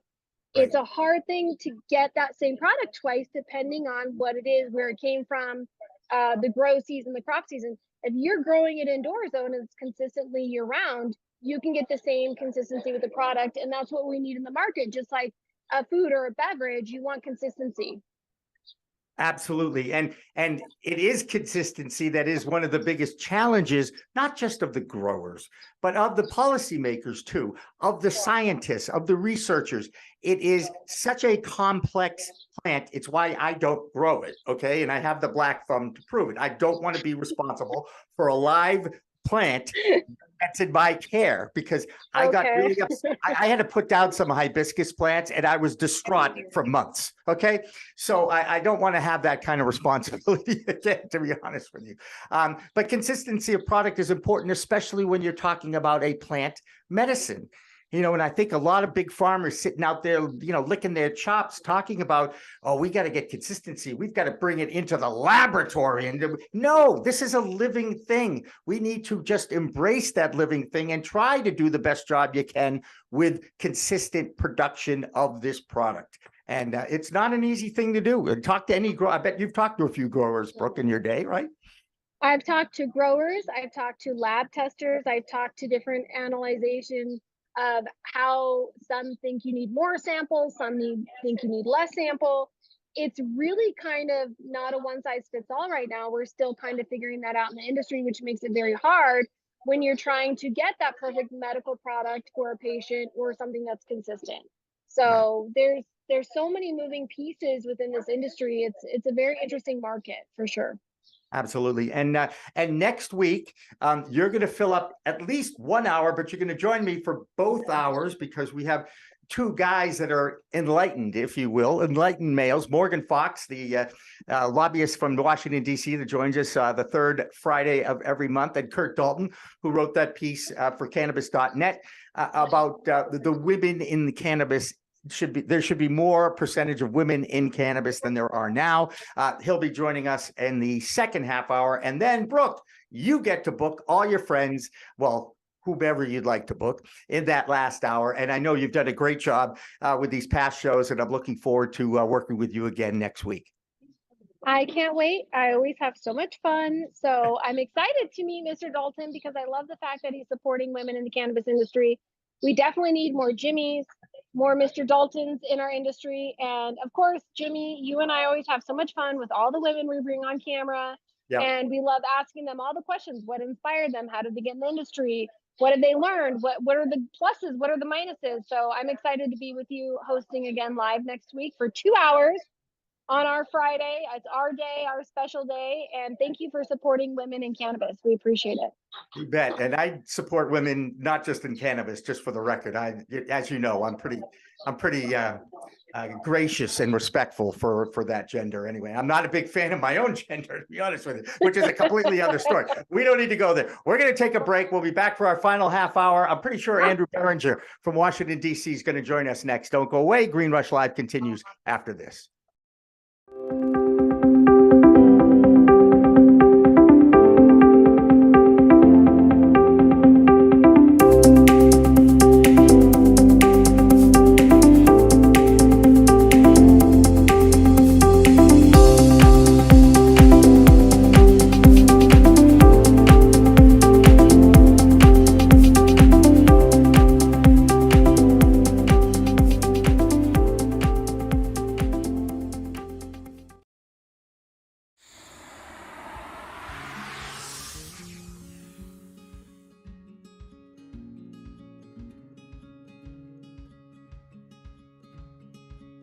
You would think that it is.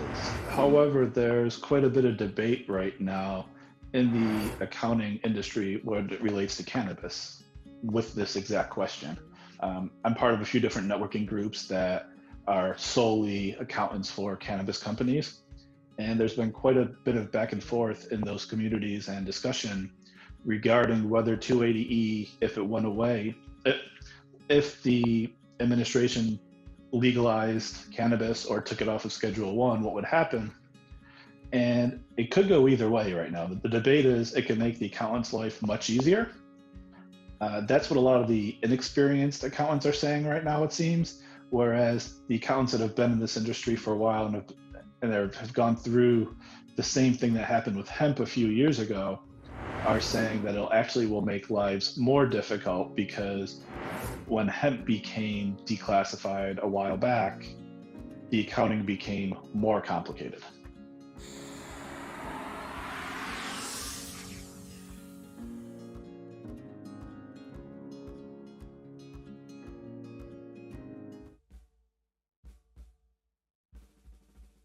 We are a cultivation through to consumption lifestyle brand for the cannabis industry. Of course, the crown jewel in our product line is the Armoire home grow system. So now with Green Goddess Supply, we can take you everywhere from growing it in the armoire right through to storing it, consuming it, rolling it, storing it, you name it, A to Z. Our goal is to enable everybody and anybody anywhere to be able to produce their own organic flower quickly, easily, discreetly, and inexpensively.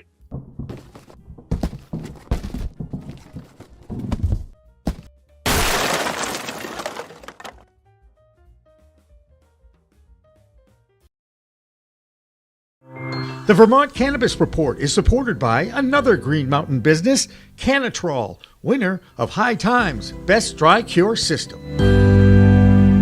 Check them out at cannatrols.com.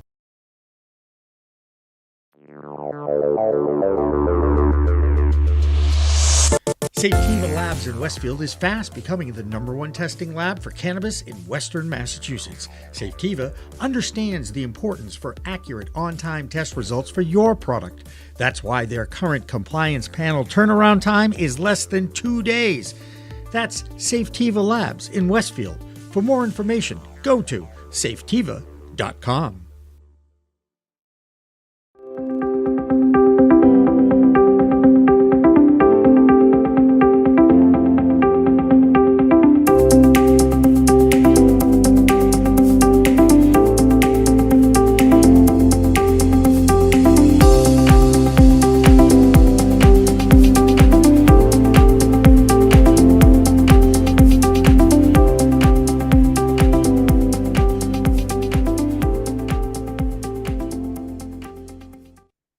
Welcome back to the final half hour of a Green Rush Live Business of Cannabis talk show. I also want to mention right off the top, by the way, Jimmy Young, Pro Cannabis Media founder and all that, but we've had a very active chat room today. Some new people I want to mention. Well, maybe not new people, but Lee's making some great comments in there. Penny is making some great comments. And always, I know Dr. Lee B. Lalone was in there as well. So we do encourage the chat room. And one day, I promise, we'll actually have a human being looking at the chat room and chatting with those that are in the chat room, as opposed to me trying to read font that is about the size of a 6 on your font scale, just in case, because I can't see it. And my guests are across the hall from 15 feet away from me on in a little Zoom screen. So I'm doing the best I can. But Andrew Behringer from the DC and Maryland area is with us, as well as Marianne Cusetjee from Oregon. So we are truly going coast to coast here. Both of these people, correspondents with us on our regularly scheduled We Talk News show that follows this program. Also, I should mention that at the end of We Talk News at 6-ish today, we will have, that's Eastern time, we will also have the full interview with Howard Schachter from MariMed, who came up with this incredible PR demonstration of dumping not tea in the Boston Harbor to commemorate the Boston Tea Party 250 years ago, but it had weed on them, and they used it as an opportunity to showcase the injustices of the 280E clause that everyone in cannabis wants to see gone. And that was yesterday, and that whole interview with Howard will run at the end of We Talk News tonight. So we continue to go along. We continue to bring you really live content on a first-time basis here on a Friday afternoon at Pro Cannabis Media. Andrew, let's start with you because one of the things we talked about earlier in the show was that Angie got introduced to cannabis at a 20-to-1 CBD to THC to get her to manage her seizures because she too has epilepsy. Can you walk us through what your journey was like? What were your challenges? How it worked with you? Sure. Jimmy, first of all, is my face frozen? I just wanted to make sure that. Oh, can you see me? Am I moving? Actually, you are. You're looking off camera and you're frozen, but we hear you just fine. Okay. Do you want me to keep going? I can keep going. Well, I tell you what we'll do. Yes, that's such a. By the way, this is why I love live production. Okay. We're going to I'm going to talk to Marianne, who I could talk to for hours. And then we'll come back to you. Just go out of the Zoom room and then reconnect, and I'm sure it will be fine. Is that fair enough? Absolutely. All right. Nice. I'm sure that Dan can walk you through it in the waiting room if there's any issues. But let's go to Marianne. Marianne, what's it like in Oregon these days? How are you? And what are some of the issues that you're facing as a businesswoman in the cannabis space in Oregon? You know, Oregon is a super challenging state to be an operator in. I love the energy on the East Coast. The people on the East Coast are have lots of new ideas and they bring some fresh energy. On the West Coast, it feels like we're a little tired and a little overwhelmed with all the regulations. The West Coast has really been struggling with price compression and oversupply. And I think this year is really the year where the cream is going to rise to the crop in Oregon. There's a lot of farmers who are not planting this year. They're not renewing their license. And I think, it's unfortunate for each of those businesses, but from an industry perspective, I think that that's what needs to happen. It's funny, you mentioned oversupply. Massachusetts is going through that very same thing right now. And it's like there truly is a rush to get into the industry and be one of the first ones in, but nobody's controlling the marketplace and no one's looking at the ebb and flow. Is there enough education out there to enlighten enough people to actually build the market? Because they're still struggling with just educating the 50+ market, which continues to be the fastest growing demographic group in cannabis. And it's all about education. And because they being an industry cannot share their educational enlightening anecdotal stories with the major public, because they can't tell those stories on traditional television and radio, the mass media, if you will. They have to rely on people like us and our network to share it with others, because this is why I started this darn network. So, Marianne, you guys are one of the first ones in, and I remember having the overabundance. This has been going on in Oregon for a few years now. What's changing now, and how difficult is it for people who have been in it for so long that are now just getting out of it because they don't see a way to make a living at it? Am I right? You're totally right. I think several things have changed recently. First of all, the latest economic reports from the cannabis economist, Bo Whitney, shows that about 25% of companies are profitable. And you can only float it for so long before you realize that it's not a going concern. And I think that there's a number of businesses who are just like, they don't see a way out. So that's one factor. The other factor is that a lot of people got into it with irrational exuberance and thinking that the federal legality would happen soon and the walls would come down and we would be able to get export. And in spite of the irrational exuberance, that hasn't happened yet. And so the numbers just don't pencil out. If you're in you're locked to your state. And so competition is really locked to your state. So it changes the whole economics of business. And then the third thing in Oregon is the testing rules have changed. We have new testing rules for aspergillus and heavy metals. The heavy metals, of course, makes sense because nobody wants, I'm a medical patient too, and I don't want to put heavy metals in my body, but the aspergillus rules don't really make a whole lot of sense and are causing a lot of failures where people don't deserve to fail and the tests shouldn't be there. So people are not planting out of fear. It truly is a lesson in economics: supply, demand, regulation, compliance. There's science. There's so many elements to this industry. People just think people are just, oh, if you smoke weed, the stigma is still, we deal with it almost on a daily basis, right? Mm-hmm. Andrew Behringer is back with us, so I want to bring him into the conversation here again. And Andrew, when we were last talking, I was asking you about your story. Can you tell us your story again, please? Uh-oh, is he frozen again, Dan? Looks like it, right? Oh, I hate technology. Marianne, don't you hate technology? Right? You gotta hate it. It was working fine during the break, and then as soon as we go live, we lose him again. Let's see. Oh, wait, I see movement. I think he's there. Hey, there we go. All right. Sorry, it's like the one time you really need the Zoom. It's like, hey, we're gonna need a couple updates to install, and then it's still not gonna work. So here I am on my phone. So all right, that's all right. Your phone works, and we appreciate your effort and your dedication to the cause. Tell us a little bit about your personal story with the plant and how you got into this business as a lobbyist and an activist in the DC, Maryland area. Happy to. Well, I grew up in the Virgin Islands, and when I was 8 years old, I found out I had epilepsy with my first seizure.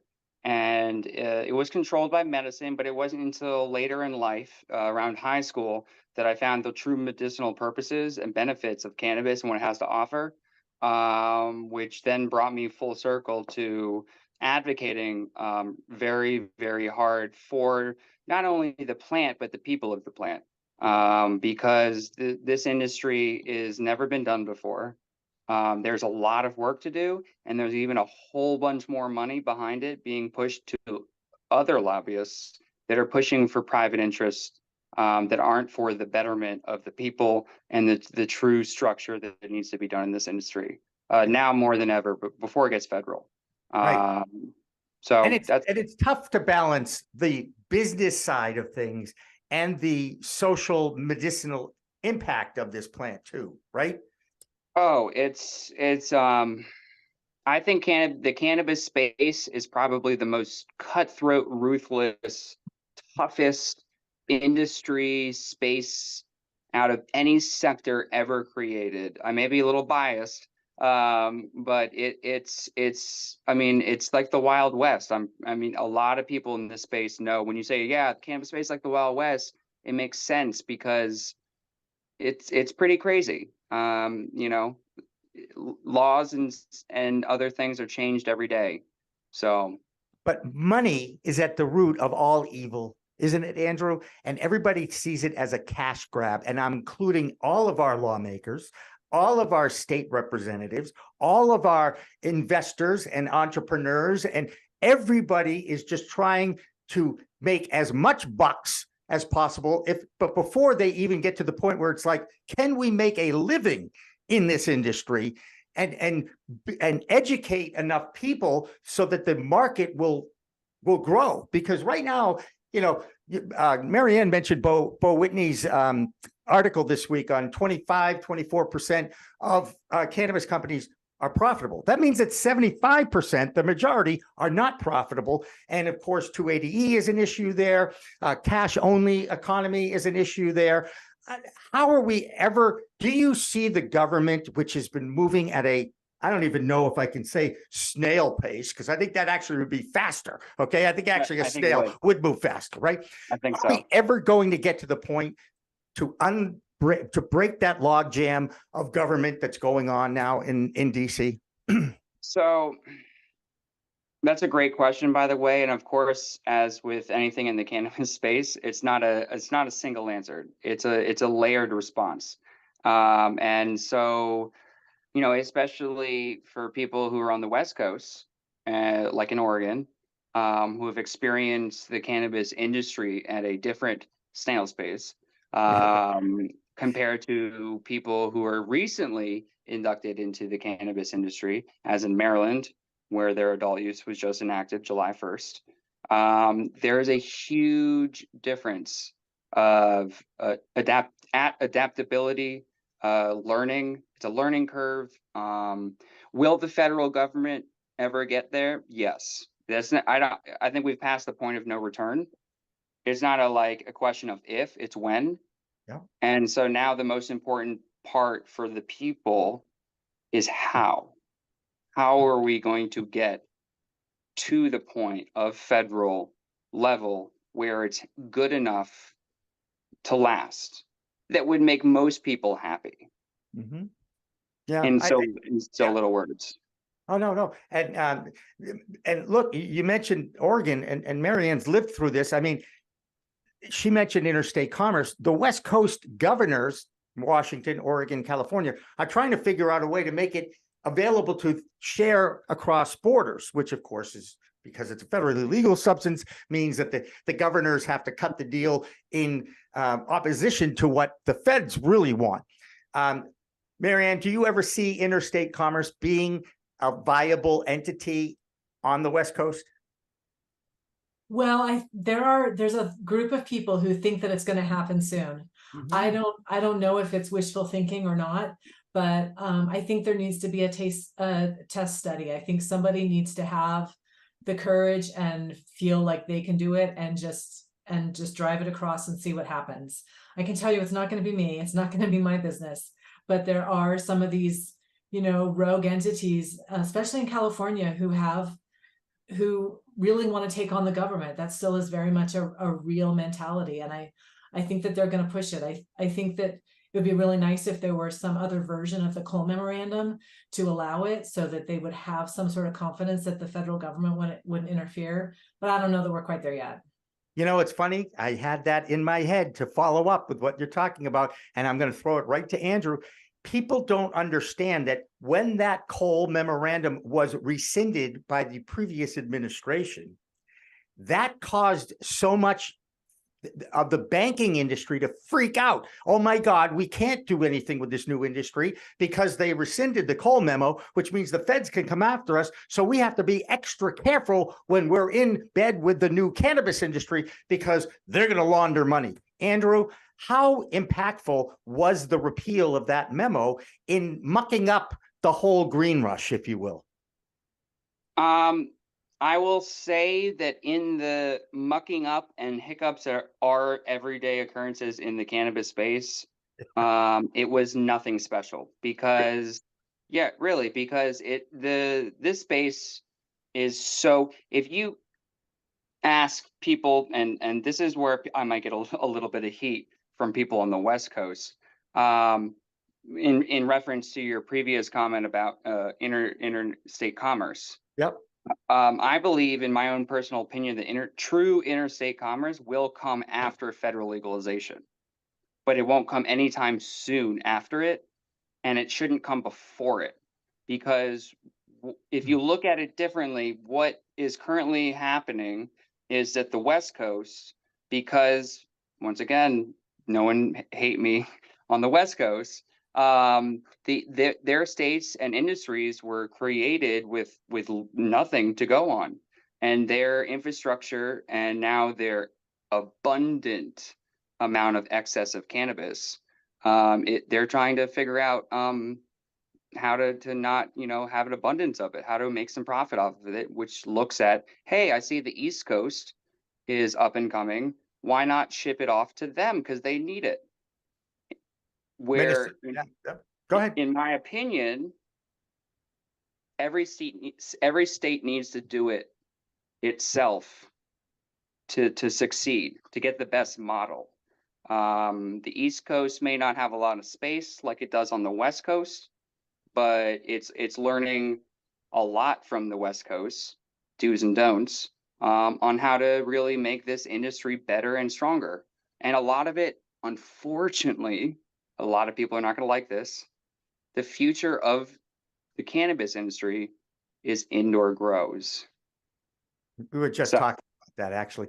Now, I get, by the way, that there's no official legal interstate commerce, but everyone on this call knows that there is interstate commerce going on in the cannabis industry. It's called white labeling, and the licensing of concentrates and edibles and other entities that have a THC base or even a Delta-8 base are being shared across state lines and then grown in the state, manufactured in the state with a new white label, and it's being used. I got approached again this week by another company in the Midwest that's looking to white label their recipe with Massachusetts, Maine, or people like that. And I think it's pretty amazing that they're still not allowing flower to go across state lines, even though we all know that the legacy market is doing this on a regular basis.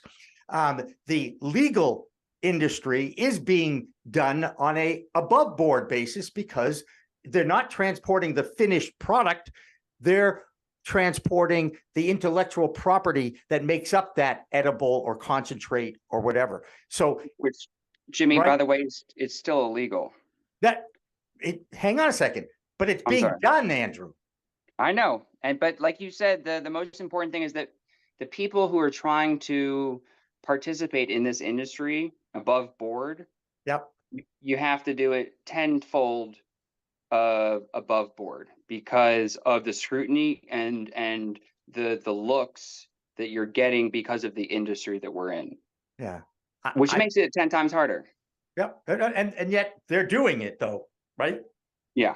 Yeah. Okay. And Marianne, are you doing anything like that? You've got, your own little company there. I mean, tell me, is it all, walk me through how you are able to sustain a business in this space in Oregon? It's tough. We've had to focus on cash flow. And I think that every company who wants to survive for the long term has to figure out how they can be positive cash flow. Otherwise, you will not survive. You mentioned 280E briefly, so you can't underestimate the impact that 280E has on the business. But, in talking about interstate commerce, it's interesting to think about what that's going to look like. And I would be curious to hear Andrew's thoughts on that, because in my mind, there's some pretty big roadblocks that the industry needs to get their heads wrapped around before we're even ready. Things like harmonization of packaging, harmonization of testing rules, so that you don't end up with 50 little things that you have to try to comply with, because you will never be in compliance with all of them. And this state by state regulation, where each state seems to take pride in being creative and coming up with their own new ways to mess up the system, really is doing a huge disservice to the industry and our ability to plan for the future. Wow. Andrew? Oh, thank you, first of all, for the setup. I love the question. Because interstate commerce is one of the most important parts of the future and the success of this industry. Mm-hmm. And exactly what you just touched upon, which is a driving force of really propelling it in states, clean access, clean regulations, testing, standards, packaging. All of that stuff is so important. And you're right, it needs to be standardized at the federal level, which unfortunately won't come until it's federally legal. And in my opinion, this point that we are at, this inflection point, is the most important for the states, because it is our time to get the remember, because I'm on the policy and the legislation, the law side, which not a lot of people like, especially in the cannabis space. But it's the most important, especially right now, because trying to get a law change at the federal level, don't even get me started. But at the state level, if we can get a state to do one thing right, and then another state to do another thing right, and then we just merge it all together into the best thing we can get, that then gets adapted into the federal level, then we have a little bit stronger start, a little bit better infrastructure. Because every state's different, every market is different. Maryland, I'm a little biased because I live in Maryland and I've been pushing very hard for the legislation recently. They just had their first weekend of adult use on July 1st starting. In the first day, they had $3.5 million in sales. Just with adult use, 4.5 million if you include medical, and they had $10.4 million in the first weekend. Yeah. And they have a 9% tax rate. They have a social equity fund with $40 million to start. They have a grant program. They have multi-tiered licenses. They're off to a good start on paper. Right. They have a lot of their dispensaries. So they had 103 dispensaries. 93 of them converted to dual license. So you're not hindering the access for medical patients like myself. Yeah. And you're also giving them priority with special lines, offers, et cetera, like that. So there's a lot of, there's, as I say, there's no policy is perfect, but there's a lot of good and there's a lot of bad with everything. Right. But Arizona may have been the only state, I believe, that automatically gave adult use opportunities to the already existing medical market. And I thought that was actually brilliant, especially based on what happened here in Massachusetts, where you had a vibrant medical community run by the Department of Health and Human Services, I think, in Massachusetts. And then it went over to the Cannabis Control Commission. And there are still some laws that are left over, like, for instance, requiring medicinal dispensaries to be vertically integrated. Whew. Yeah, exactly. And then blocking them from an adult use license because they need to reapply and they need to do background checks on the same people that they did background checks for on the medical side. they're doing everything they possibly can to make it as difficult as possible for the industry to start. Now they've started it. Now they've overexpanded it. Now they have an overabundance of product, and the industry in Massachusetts, I think, is in trouble. Certainly the most challenging since the most challenging time of it. I personally liked having different laws and different rules and different policies in different states, because, as you know, we do a weekly We Talk news show with different correspondents in each state, and it lends itself for talk. Yes, I know. By the way, Maryland, 21 million in the first week, right? I mean, that was the number that was just, is that accurate, by the way? Because I found out that the Massachusetts number I don't was want not to like accurate. double. Yeah, I'll have to double check, but yeah, that sounds about right. I mean, they projected over 275 million in the first year. Right. In sales.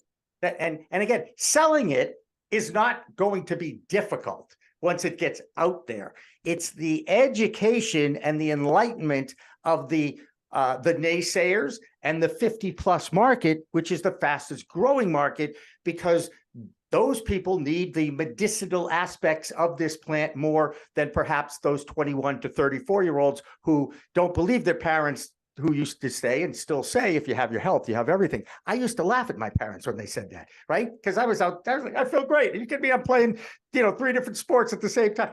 Anyway, look, we're not going to cure everything that's wrong or challenging in the industry now. Minnesota, another newbie in the state, in the market. Good job, Minnesota. What'd Good you say? job. I said, good job, Minnesota. Right. And what made it a good job? Because they didn't allow individual towns and cities to opt out of the option. They didn't give them the NIMBY excuse, the not in my backyard excuse. Yeah, I voted for it, but I don't want it across the street from me. That was brilliant. I love the fact that they did that in Minnesota. Can every state do that? They can. They have to vote it in the legislation in the session at the state level. But I couldn't agree with you more. And this is what I tell people wherever I go. First of all, voting is your God-given American right, and you need to exercise it. And especially then run for local office, county commissioner, city council, because in the future and unrolling of the cannabis space in your state, that's going to have the most amount of power, just like you said. Right. And in fact, in the town that I moved from recently, they have a medical dispensary, but will not allow them to go to the adult use side. And at some point, well, I'm not in that city or town anymore, but I really would have loved to have gone and had an opportunity to voice my opinion about the idiocy of that particular policy. First of all, I think every medical dispensary should have the opportunity to have an adult use license automatically. Everything's set up. You've already got the security structure. You've got the testing structure. You've got the retail structure. You've got it all. You've got the tracking of the seed to sale. All of those tools are already in place with the medicinal medical communities. And is it 41 states? That's what we were trying to figure out. 41 states have now decriminalized it and have some kind of a medical program. Is that the number? 30, or no, wait, Minnesota just passed medical, right? So they're 39, I think. Yeah, I think it was 38, 39, or 40 or 41. It's in that range, but yeah, it's close. But we all know that it's 23 adult use states, which now lends itself to the fact that half of our country has access, adults over 21 have access to legal cannabis sales and possession. Over half now of the population. Wait, Jimmy, wouldn't it be great once we get adult use in over half? That will be amazing. We're so close. 2 states, and then half of America will have legal cannabis. But you still have, right, 2 more states will get you to 25, which is half of 50. I understand the math there, okay? But the population in the 23 states is more than 50% of the adults in America. So that's where I went to that stat. Hey, look, this is great, by the way. Andrew, great talking with you. Marianne, always a pleasure to talk with you. In fact, I'd like to talk with you more. Okay, but I know how busy you are too. And Andrew, you've just been a great addition to the staff here. So love the fact that you're in the trenches in that area, which I know is not an easy thing to do. But anytime I can help either one of you in whatever capacity we can, I am certainly willing to do it, including giving you a full half hour, whatever you think we can do to help you, we're willing to do and certainly talk about. So again, thank you for joining us here today. Thanks so much, Jimmy. Have a great Yep. afternoon, great weekend, both of you. Thanks, Andrew. You bet, Andrew. Great to see Marianne, you. it was a pleasure meeting you, Jimmy. Always a pleasure, and it's for the people. So we got to do what we got to do, right? That's right. And most importantly, We Talk News follows this really live broadcast of our regularly scheduled Green Rush Live Business of Cannabis talk show. So for Dan French and everybody on the Pro Cannabis Media team, I thank you for watching. Remember, it's a whole new world of weed out there. Use it responsibly and stay tuned for We Talk News. Don't go away. Coming up on We Talk News this week. No taxation without representation. Down with 280E.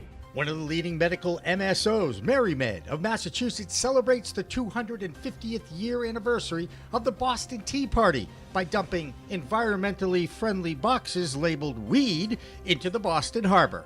No taxation without representation. Down with 280E.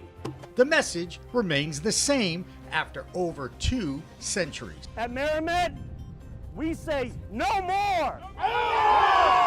Facebook, DBA Meta, eases their advertising restrictions on CBD following Twitter's lead, but there are still some rules for the industry to overcome. Plus, New York City raids an illegal storefront dispensary and shuts down the Empire Cannabis Club. For a day, anyway. Maryland opens up adult use and posts a $20 million first week of legal sales of cannabis. All that and coast-to-coast cannabis news on We Talk News with Elena Pinto. Next. We are Pro Cannabis Media.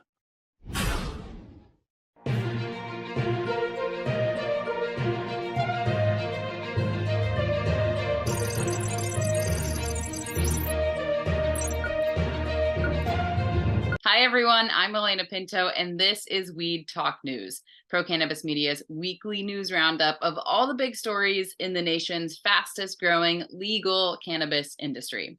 Right off the top, we usually check in on the federal reform movement in Washington, D.C., but since the promise of getting the SAFE Banking bill approved in the Senate continues to be blocked by that bipartisan rift between Republicans and Democrats, we are going to start right here in the state of Massachusetts. This week, there was a protest of the injustice of the 280E clause of the tax code that bars cannabis companies from writing off regular business expenses at the federal level. There are 16 states who operate legal cannabis industries who have made concessions to their state's tax code for cannabis businesses. 16 of the 23 legal adult use states in the USA are now allowing a break on their state returns, but with cannabis still illegal on the federal level, 280E is crippling this nascent industry. On top of that, each state is allowing some write-offs for employee income, but not all business expenses that every other business in America is exempt from. So why now? For the first time since the legal cannabis movement started, there has been year-over-year decrease in tax revenue from cannabis operations. In 2021, there was $3.86 billion in tax revenue generated, and last year there was only $3.77 billion, despite more states adopting adult use legalization. This is all because cannabis is still a Schedule I product. Well, earlier this year, President Biden asked the DOJ to create a report on descheduling or rescheduling cannabis, and that report is expected to be completed by the end of this year. Once again, our Massachusetts Cannabis Report is sponsored by CNA Stores, and PCM founder Jimmy Young was on hand at the Boston Harbor for the protest that happened this week. Thanks, Elena. As someone who's a native of the Bay State of Massachusetts and an old history major at Tufts University, I love the city where it all began way back in the 18th century. Now, I was not around for the first Boston Tea Party in that century, and I was thrilled to be witness to the latest Boston Tea Party protest over unfair taxation without representation put on by MariMed, a multi-state operator that brings to the market Betty's Edibles, Booby's Baked, and Nature's Heritage products. So what did we do, right? We did our own version of the Tea Party. We called it the Boston 280E THC Party. We stormed a schooner. We went out to the harbor. We screamed for the repeal of 280E, and we tossed weed into the harbor. Now, was there really weed in those boxes, or it was marked weed? I remember seeing that. Well, you are talking to a PR guy, so no. It was weed because it was the word weed, but no. In all seriousness. More importantly, you threw something into the harbor, retrieved it, and brought it back on shore so it doesn't pollute our harbor, right? Zero cannabis was used in this stunt. Our lawyers would make us say, right? No cannabis was used. No cannabis was sparked. Zero. But and the boxes were empty, sustainable wood, and retrieved immediately. So no harm, no foul. Unfair taxation may have been at the root of this protest, but sure enough, MariMed had to deal with the same stigma issues about this plant medicine that many in this industry deal with on a daily basis. 1 hour before the launch, staff from the New England Aquarium played the role of the NIMBY, not in my backyard demonstration, and asked MariMed to move their protest away from their tourists and sent them down to Battery Wharf. Our boat happens to be docked next to the aquarium. When the aquarium got wind of what we were doing, they said, look, we have kids here. Do you really want to spread the message of cannabis right next to us? And we're like, come on. Well, we thought we were past this, but we're going to play nice. It's a beautiful day for a boat ride. We'll go out to the water. Oh, and one final note from the Bay State of Massachusetts. Sure enough, the state set a sales record in June with over $152 million sold last month alone, $5 billion since the market opened in November of 2018. That's the Bay State Cannabis Report, sponsored by CNA Stores. I'm PCM founder Jimmy Young reporting for Weed Talk News. CNA Stores in Massachusetts, a veteran-owned and family-operated dispensary in Amesbury and Haverhill. It has the best selection in the state and a dedication to the community north of Boston. One of the newest states to open their adult use market recently is Maryland. That state is off to a good start with over $21 million sold in the first week of legal adult use sales. Andrew Behringer is our DC correspondent who checks in weekly on federal reform and the launch of the Maryland market. Andrew Behringer here reporting from Washington, D.C. for We Talk News. Now on the federal level, a quick update on the Safe Banking Act. The Safe Banking Act, a crucial piece of legislation aimed at ensuring a secure banking environment for the cannabis industry, remains in the committee stage as both political parties engage in discussions to bring it to a vote. While progress is being made, a critical issue has emerged requiring attention and resolution. The problem? Democrats are seeking to amend a specific section of the bill, Section 10, as the Republican stands firm on not redoing any aspects of the bill. Now, the issue is that Section 10 of the Safe Banking Act, as it stands, has sparked a debate among Democrats who argue that it hampers federal regulators' ability to promptly identify and address significant risks associated with certain customers. Senator Jack Reed expressed his concern, stating it would make it more difficult for federal regulators to raise the alarm about the relationships with any customer that presents significant risk to the bank. Now, what's the resolution? Acknowledging that no policy is perfect, it is evident that both political parties need to collaborate closely and ensure the passage of the Safe Banking Act. As negotiations continue, it is hoped that common ground can be found to address the concerns raised by the Democrats, while also maintaining the integrity of the bill. A united effort is imperative to pass the Safe Banking Act to help the cannabis industry. Now, in Maryland news, adult use market has officially started, which was first day July 1st. And some of those numbers are in. On the first day alone, Maryland sold $3.5 million of cannabis sales just in the adult use market. $4.5 million if you include medical.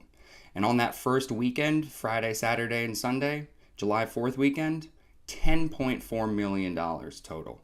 It is estimated that Maryland in its first year could have up to $275 million worth of sales. Wow. Congratulations, Maryland. Well, that's going to do it for me, Andrew Behringer, in the DC area report for We Talk News. Have a great day.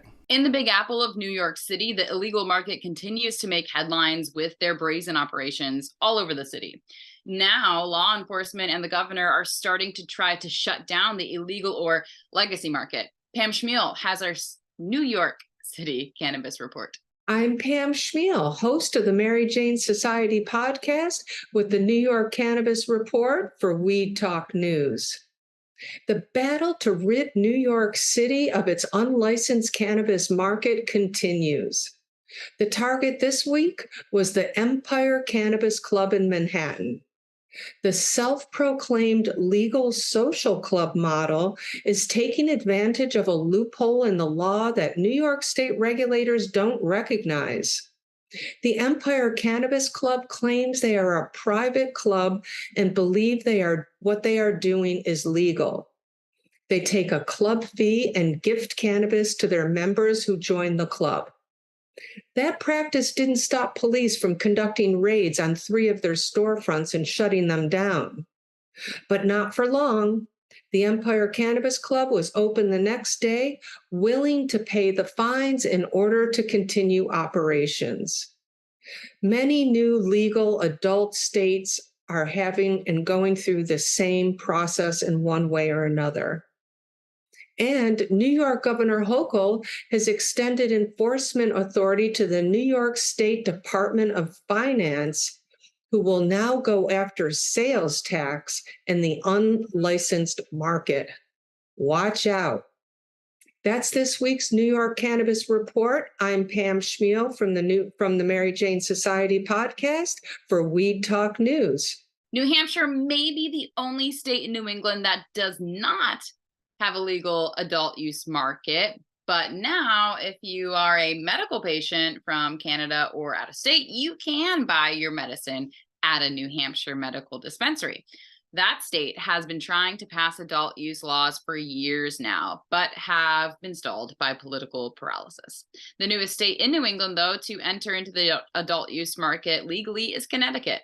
Angie Siefert is our correspondent in the Nutmeg State, and here's her Connecticut Cannabis Report. I'm Angie Siefert from Skip Intro Advisors with the Connecticut Cannabis Report for Weed Talk News. Farone opened Zen Leaf Norwich, the company's first social equity joint venture location in Connecticut and 3rd dispensary statewide. Farone's vertical operations encompass CT Pharma, a 217,000 square foot cultivation and processing facility. Including Zen Leaf Norwich, the company plans to open a total of 6 social equity joint venture dispensaries across the state, of course subject to obtaining all approvals, which would raise Farone's total retail footprint to 8 stores statewide. Speaking of new dispensaries and joint ventures with social equity applicants, Connecticut cannabis companies gear up for unions. Though only one cannabis union has officially formed in Connecticut, it's clear that more are soon likely. Connecticut's first cannabis workers union formed in May when workers at Advanced Grow Lab cultivation site in West Hartford voted to unionize. Most of the companies are being solicited by multiple unions at this point. So social equity joint ventures and unions in the same few weeks convey that Connecticut could give residents a steady career in the industry. Finally, Connecticut residents are now legally allowed to grow cannabis for adult use. Residents can possess 3 mature and 3 immature live cannabis plants at any one time, with a cap of 12 in any single household. Residents could give away cannabis as a gift, including seeds. All cannabis plants must be grown indoors and may not be visible from the street. That's the Connecticut Cannabis News Report for this week. I'm Angie Siefert from Skip Intro Advisors, reporting for Weed Talk News. The plight of the challenges for people who have applied for a social equity license in Illinois continues to be frustrating. Only 27 of the 192 social equity applicants for licenses have been awarded so far, and a lottery held this week is supposed to move things along. Thomas Howard of Cannabis Legalization News has our Illinois Cannabis Report for this week. Hey, I'm Tom with Weed Talk News, here with some Illinois news that's hot off the presses. Today, Illinois had its lottery for 55 social equity licenses, and they've all been awarded. We won. And by we, I mean, you can tune into Cannabis Legalization News with me and Miggy on Sunday to see the whole show. Because like we got awarded a license, and is it difficult to get these things operational? Yes, especially considering that social equity is in play. But if you have the right incubator, the right team, the right plan to go about it, it becomes easier to get open. However, economic constraints are what they are, and they are kind of expensive to get open where the regulations are high. However, in Illinois, 55 new conditional licenses have been awarded through lottery. It's very early stages. They aren't done yet. And out of the 192 that have been issued so far since Illinois legalized 4 years ago, 27 are in operation. And that's one of the problems with the social equity programs, failure to launch. But that is our update from Illinois for January 13th, 2023. Back to you in the studio, Elena. Another vibrant Midwest medical-only market for cannabis is in Ohio. The issue for that state is overabundance, or just too much inventory for their in-state consumers. So what do the smart people from Ohio do? Well, they go to Missouri or another neighboring state to get their weed. And since Ohio only has a medical program, the depth of the industry is still early. But with crops outgrowing demand, the price of cannabis is going up, forcing medical patients to cross state borders for their medicine. Nevada is probably too far a drive from Ohio, but that state introduced some reform measures to their already existing laws. The founder of the Women in Cannabis Expo, Brooke Westlake, is our new Nevada correspondent, and here's her first report for Weed Talk News. I am Brooke Westlake of Women in Cannabis Expo, and here is this week's Nevada Cannabis News Update, Weed Talk News. First up, we have SB 277 did pass legislation, is now Nevada law. So what this means is the daily purchase limit has gone up from 1 ounce to 2.5 ounces. And for concentrate, it used to be an eighth, and now you can get a quarter of concentrate. That law also included dispensaries not having to double pay for licenses, such as a medical license on top of a dispensary license. Next up on our Nevada update list is last November, we had 40 people that were announced for potential licensees for the cannabis consumption lounges in Nevada. As of June, 3 of those licensees have been announced, and that includes Planet 13, Thrive, and Soul Cannabis. The last thing that they will need to complete is getting the appropriate jurisdiction approval. That is the update for Nevada. I'm Brooke Westlake with Women in Cannabis Expo, and that is your We Talk News for today. In New Jersey this week, quite a few new licenses were handed out, and Jill Goldsberry tells us about ways your employed might be able to tell if you are under the influence or not. So here's Jill's New Jersey Cannabis Report for this week. Hello, welcome. I'm Jill Goldsberry with We Talk News New Jersey, and we are back with the news. So let's get into it. New Jersey's legal weed regulators have said that within 1 year, the Garden State will be a $1 billion market.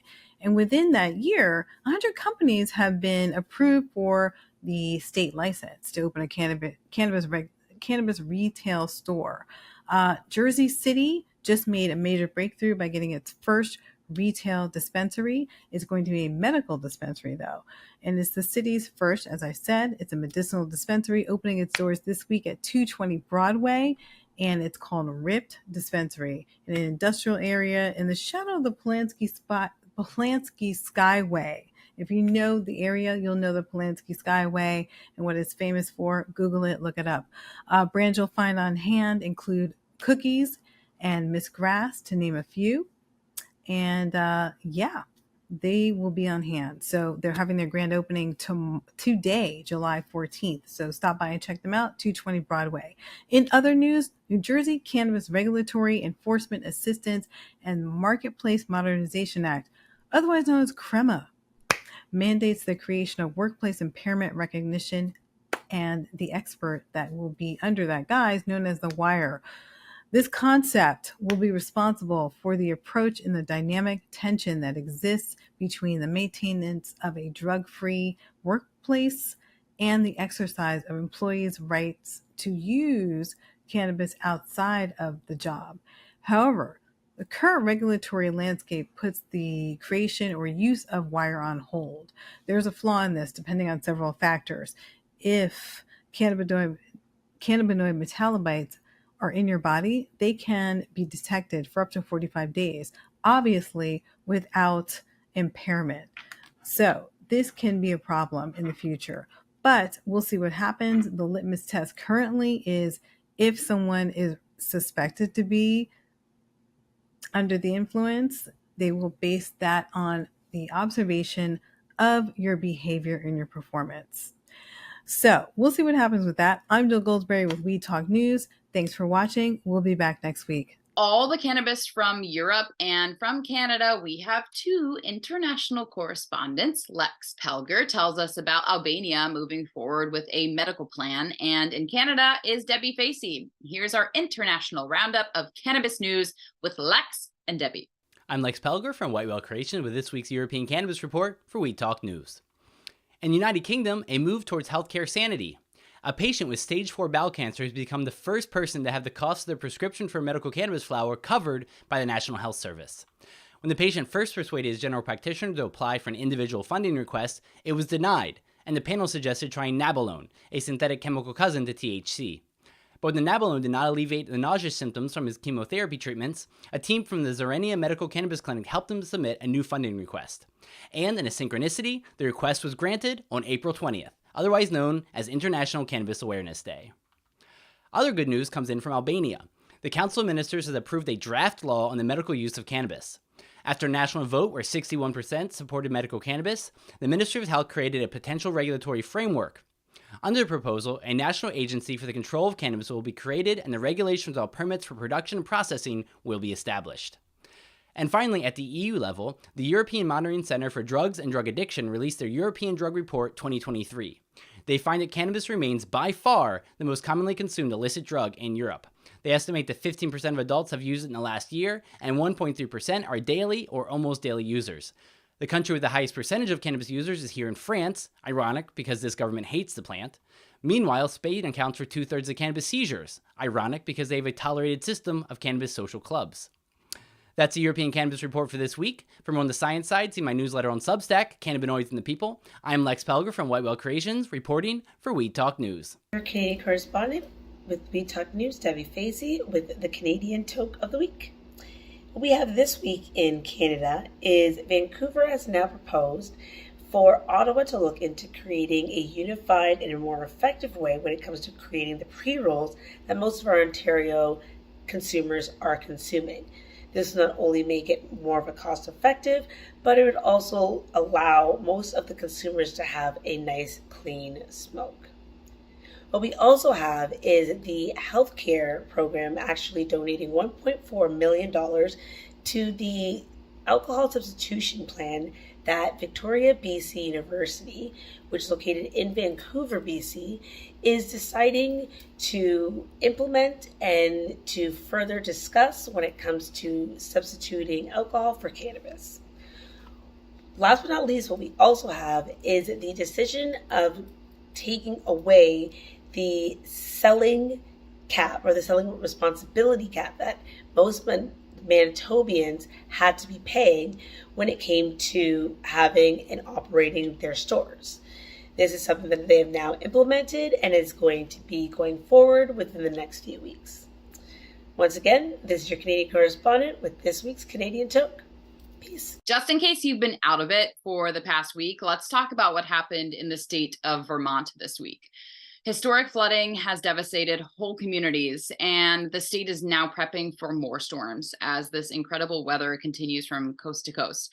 Our green nurse in Vermont is Jessie Lindolan, and she has the storm's impact on the cannabis market and growing industry in the Green Mountain State, sponsored by Canatrol. I'm Jessie Lindolan from Vermont Cannabis Nurses, and this is the We Talk News Vermont Report. This past week, Vermonters have seen historic and catastrophic rains leading to detrimental flooding. Entire cannabis farms, manufacturing facilities, and retailers has been desecrated and are working to regroup as Vermont continues to get more storms. Vermont Growers Association has started a cannabis industry flood relief fund. Cannabis retailers of Vermont are working with the Main Street Flood Relief Fund in the city of Montpelier, which had been completely underwater. Green Mountain Patients Alliance is working to help provide cannabis medicine and plants to patients who have been affected. The Vermont community is rallying together, from farmers donating plants to affected farmers, industry workers pitching in to help clean up numerous stores and facilities, and patients helping patients. Thank you to all those volunteering and supporting one another. We're sending positive thoughts and love to all those affected, and know that together we are Vermont strong. That's the Vermont Report for Weed Talk News. I'm Vermont's cannabis nurse, Jessie Lynn Dolan. The Vermont Cannabis Report is supported by another Green Mountain business, Canatrol, winner of High Times Best Dry Cure System. Check them out at canatrols.com. You know the saying, if at first you don't succeed, try and try again. Well, legislators in Pennsylvania are trying once again to pass an adult use law with bipartisan support. And here's Claudia Post with this week's Pennsylvania Report. I'm Claudia Post from Scarlet Express, and I'm here in the Keystone State, Pennsylvania, reporting for Weed Talk News. A pair of Pennsylvania senators introduced new bipartisan legislation on July the 6th to legalize adult use cannabis in the Keystone State. Senators Sharif Street and Dan Laughlin filed a Senate Bill 846 to legalize cannabis for adults 21 and older. The proposal also includes social equity and expungement provisions. Industry experts see Philadelphia's slightly delayed entry into the cannabis market and relatively low numbers of dispensaries, even after a half a decade, as part of the trend that's left the city underserved as a result of strict zoning requirements in the medical marijuana law. As the new frontier edges forward, the reality with Harrisburg needs to seriously consider recreational legalization. The city must move forward with new restrictions. Two city council members, Republican Brian O'Neill and Democrat Curtis Jones, recently sponsored a bill that would use zoning overlays to block existing dispensaries from converting to recreational sales in the future. This zoning bill is short-sighted and would be a hindrance to diverse applicants and small businesses interested in serving their own communities. Laws like this really stand to limit access for folks like that to enter the market. The legalization currently awaits signature on the desk of Mayor Jim Kenney. It's unclear what he'll do with this one. Well, that's a wrap from Pennsylvania. I'm Claudia Post from Scarlet Express, and I'll be back next week to talk about what's hot and what's not in Pennsylvania. Until then, have a fabulous week. And finally, tonight, do you refer to Facebook as Meta or Facebook?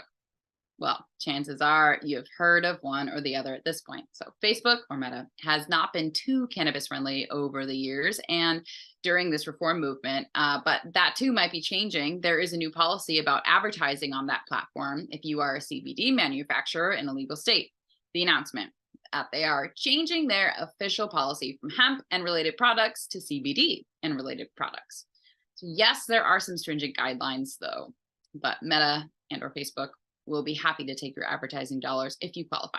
So you have to be certified with Legit Script, get written permission from Meta, and comply with applicable local laws as required, or established industry codes and guidelines. Oh, and you can't target anyone under the age of 18 with your message. But besides all that, you can now pay Meta to advertise your product. By the way, Pro Cannabis Media will not put any of those restrictions on your ad if you want to take advantage of our reach. That's Weed Talk News for this week. Remember, it's a whole new world of weed out there, so use it responsibly. I'm Elena Pinto. We'll see you next time. Brandon Jones, Missouri Cannabis Report is brought to you by Baker Brands, a curated B2B marketplace for head shops and dispensaries.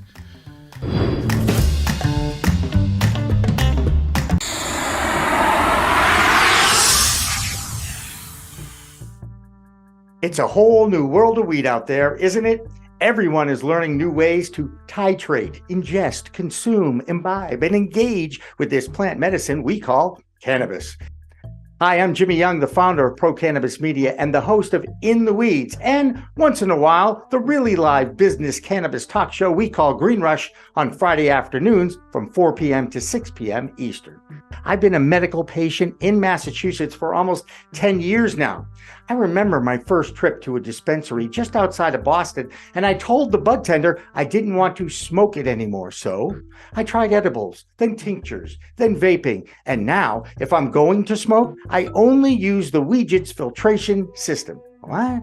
The Weedgets.com, Weedgets, that's weed, W-E-E-D, G-E-T-S.com, is where you'll find the planet's coolest product. Both cool the smoke from 1300 degrees to just 90 into your lungs. Plus, the maze pipe and pre-roll filters get rid of all the gunk that you just don't want in your lungs if you can help it. Add in the code of PCMTV and you get 15% off. So just go to Weedgets.com and check out the best way to enjoy a cooler smoke with less coughing and hacking and more peace of mind.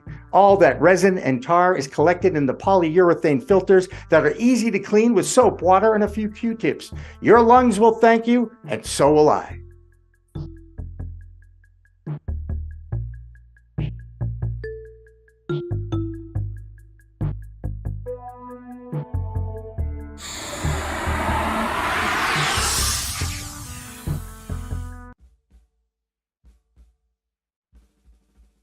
We are a cultivation through to consumption lifestyle brand for the cannabis industry. Of course, the crown jewel in our product line is the Armoire home grow system. So now with Green Goddess Supply, we can take you everywhere from growing it in the Armoire right through to storing it, consuming it, rolling it, storing it, you name it, A to Z. Our goal is to enable everybody and anybody anywhere to be able to produce their own organic flower quickly, easily, discreetly, and inexpensively.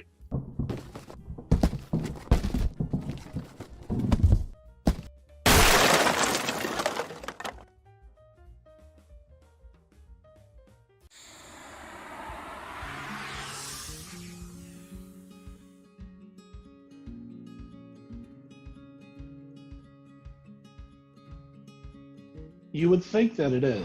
However, there's quite a bit of debate right now in the accounting industry when it relates to cannabis with this exact question. I'm part of a few different networking groups that are solely accountants for cannabis companies. And there's been quite a bit of back and forth in those communities and discussion regarding whether 280E, if it went away, if the administration legalized cannabis or took it off of Schedule 1, what would happen?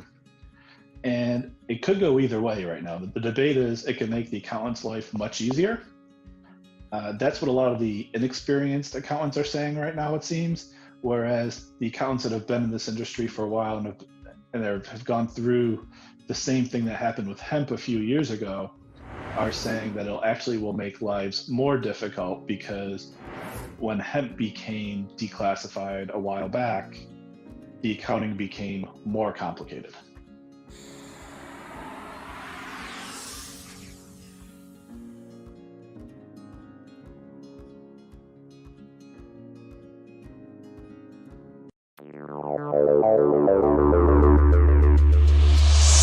Safetiva Labs in Westfield is fast becoming the #1 testing lab for cannabis in Western Massachusetts. Safetiva understands the importance for accurate on-time test results for your product. That's why their current compliance panel turnaround time is less than 2 days. That's Safetiva Labs in Westfield. For more information, go to safetiva.com. The Vermont Cannabis Report is supported by another Green Mountain business, Canatrol, winner of High Times Best Dry Cure System. Check them out at canatrols.com.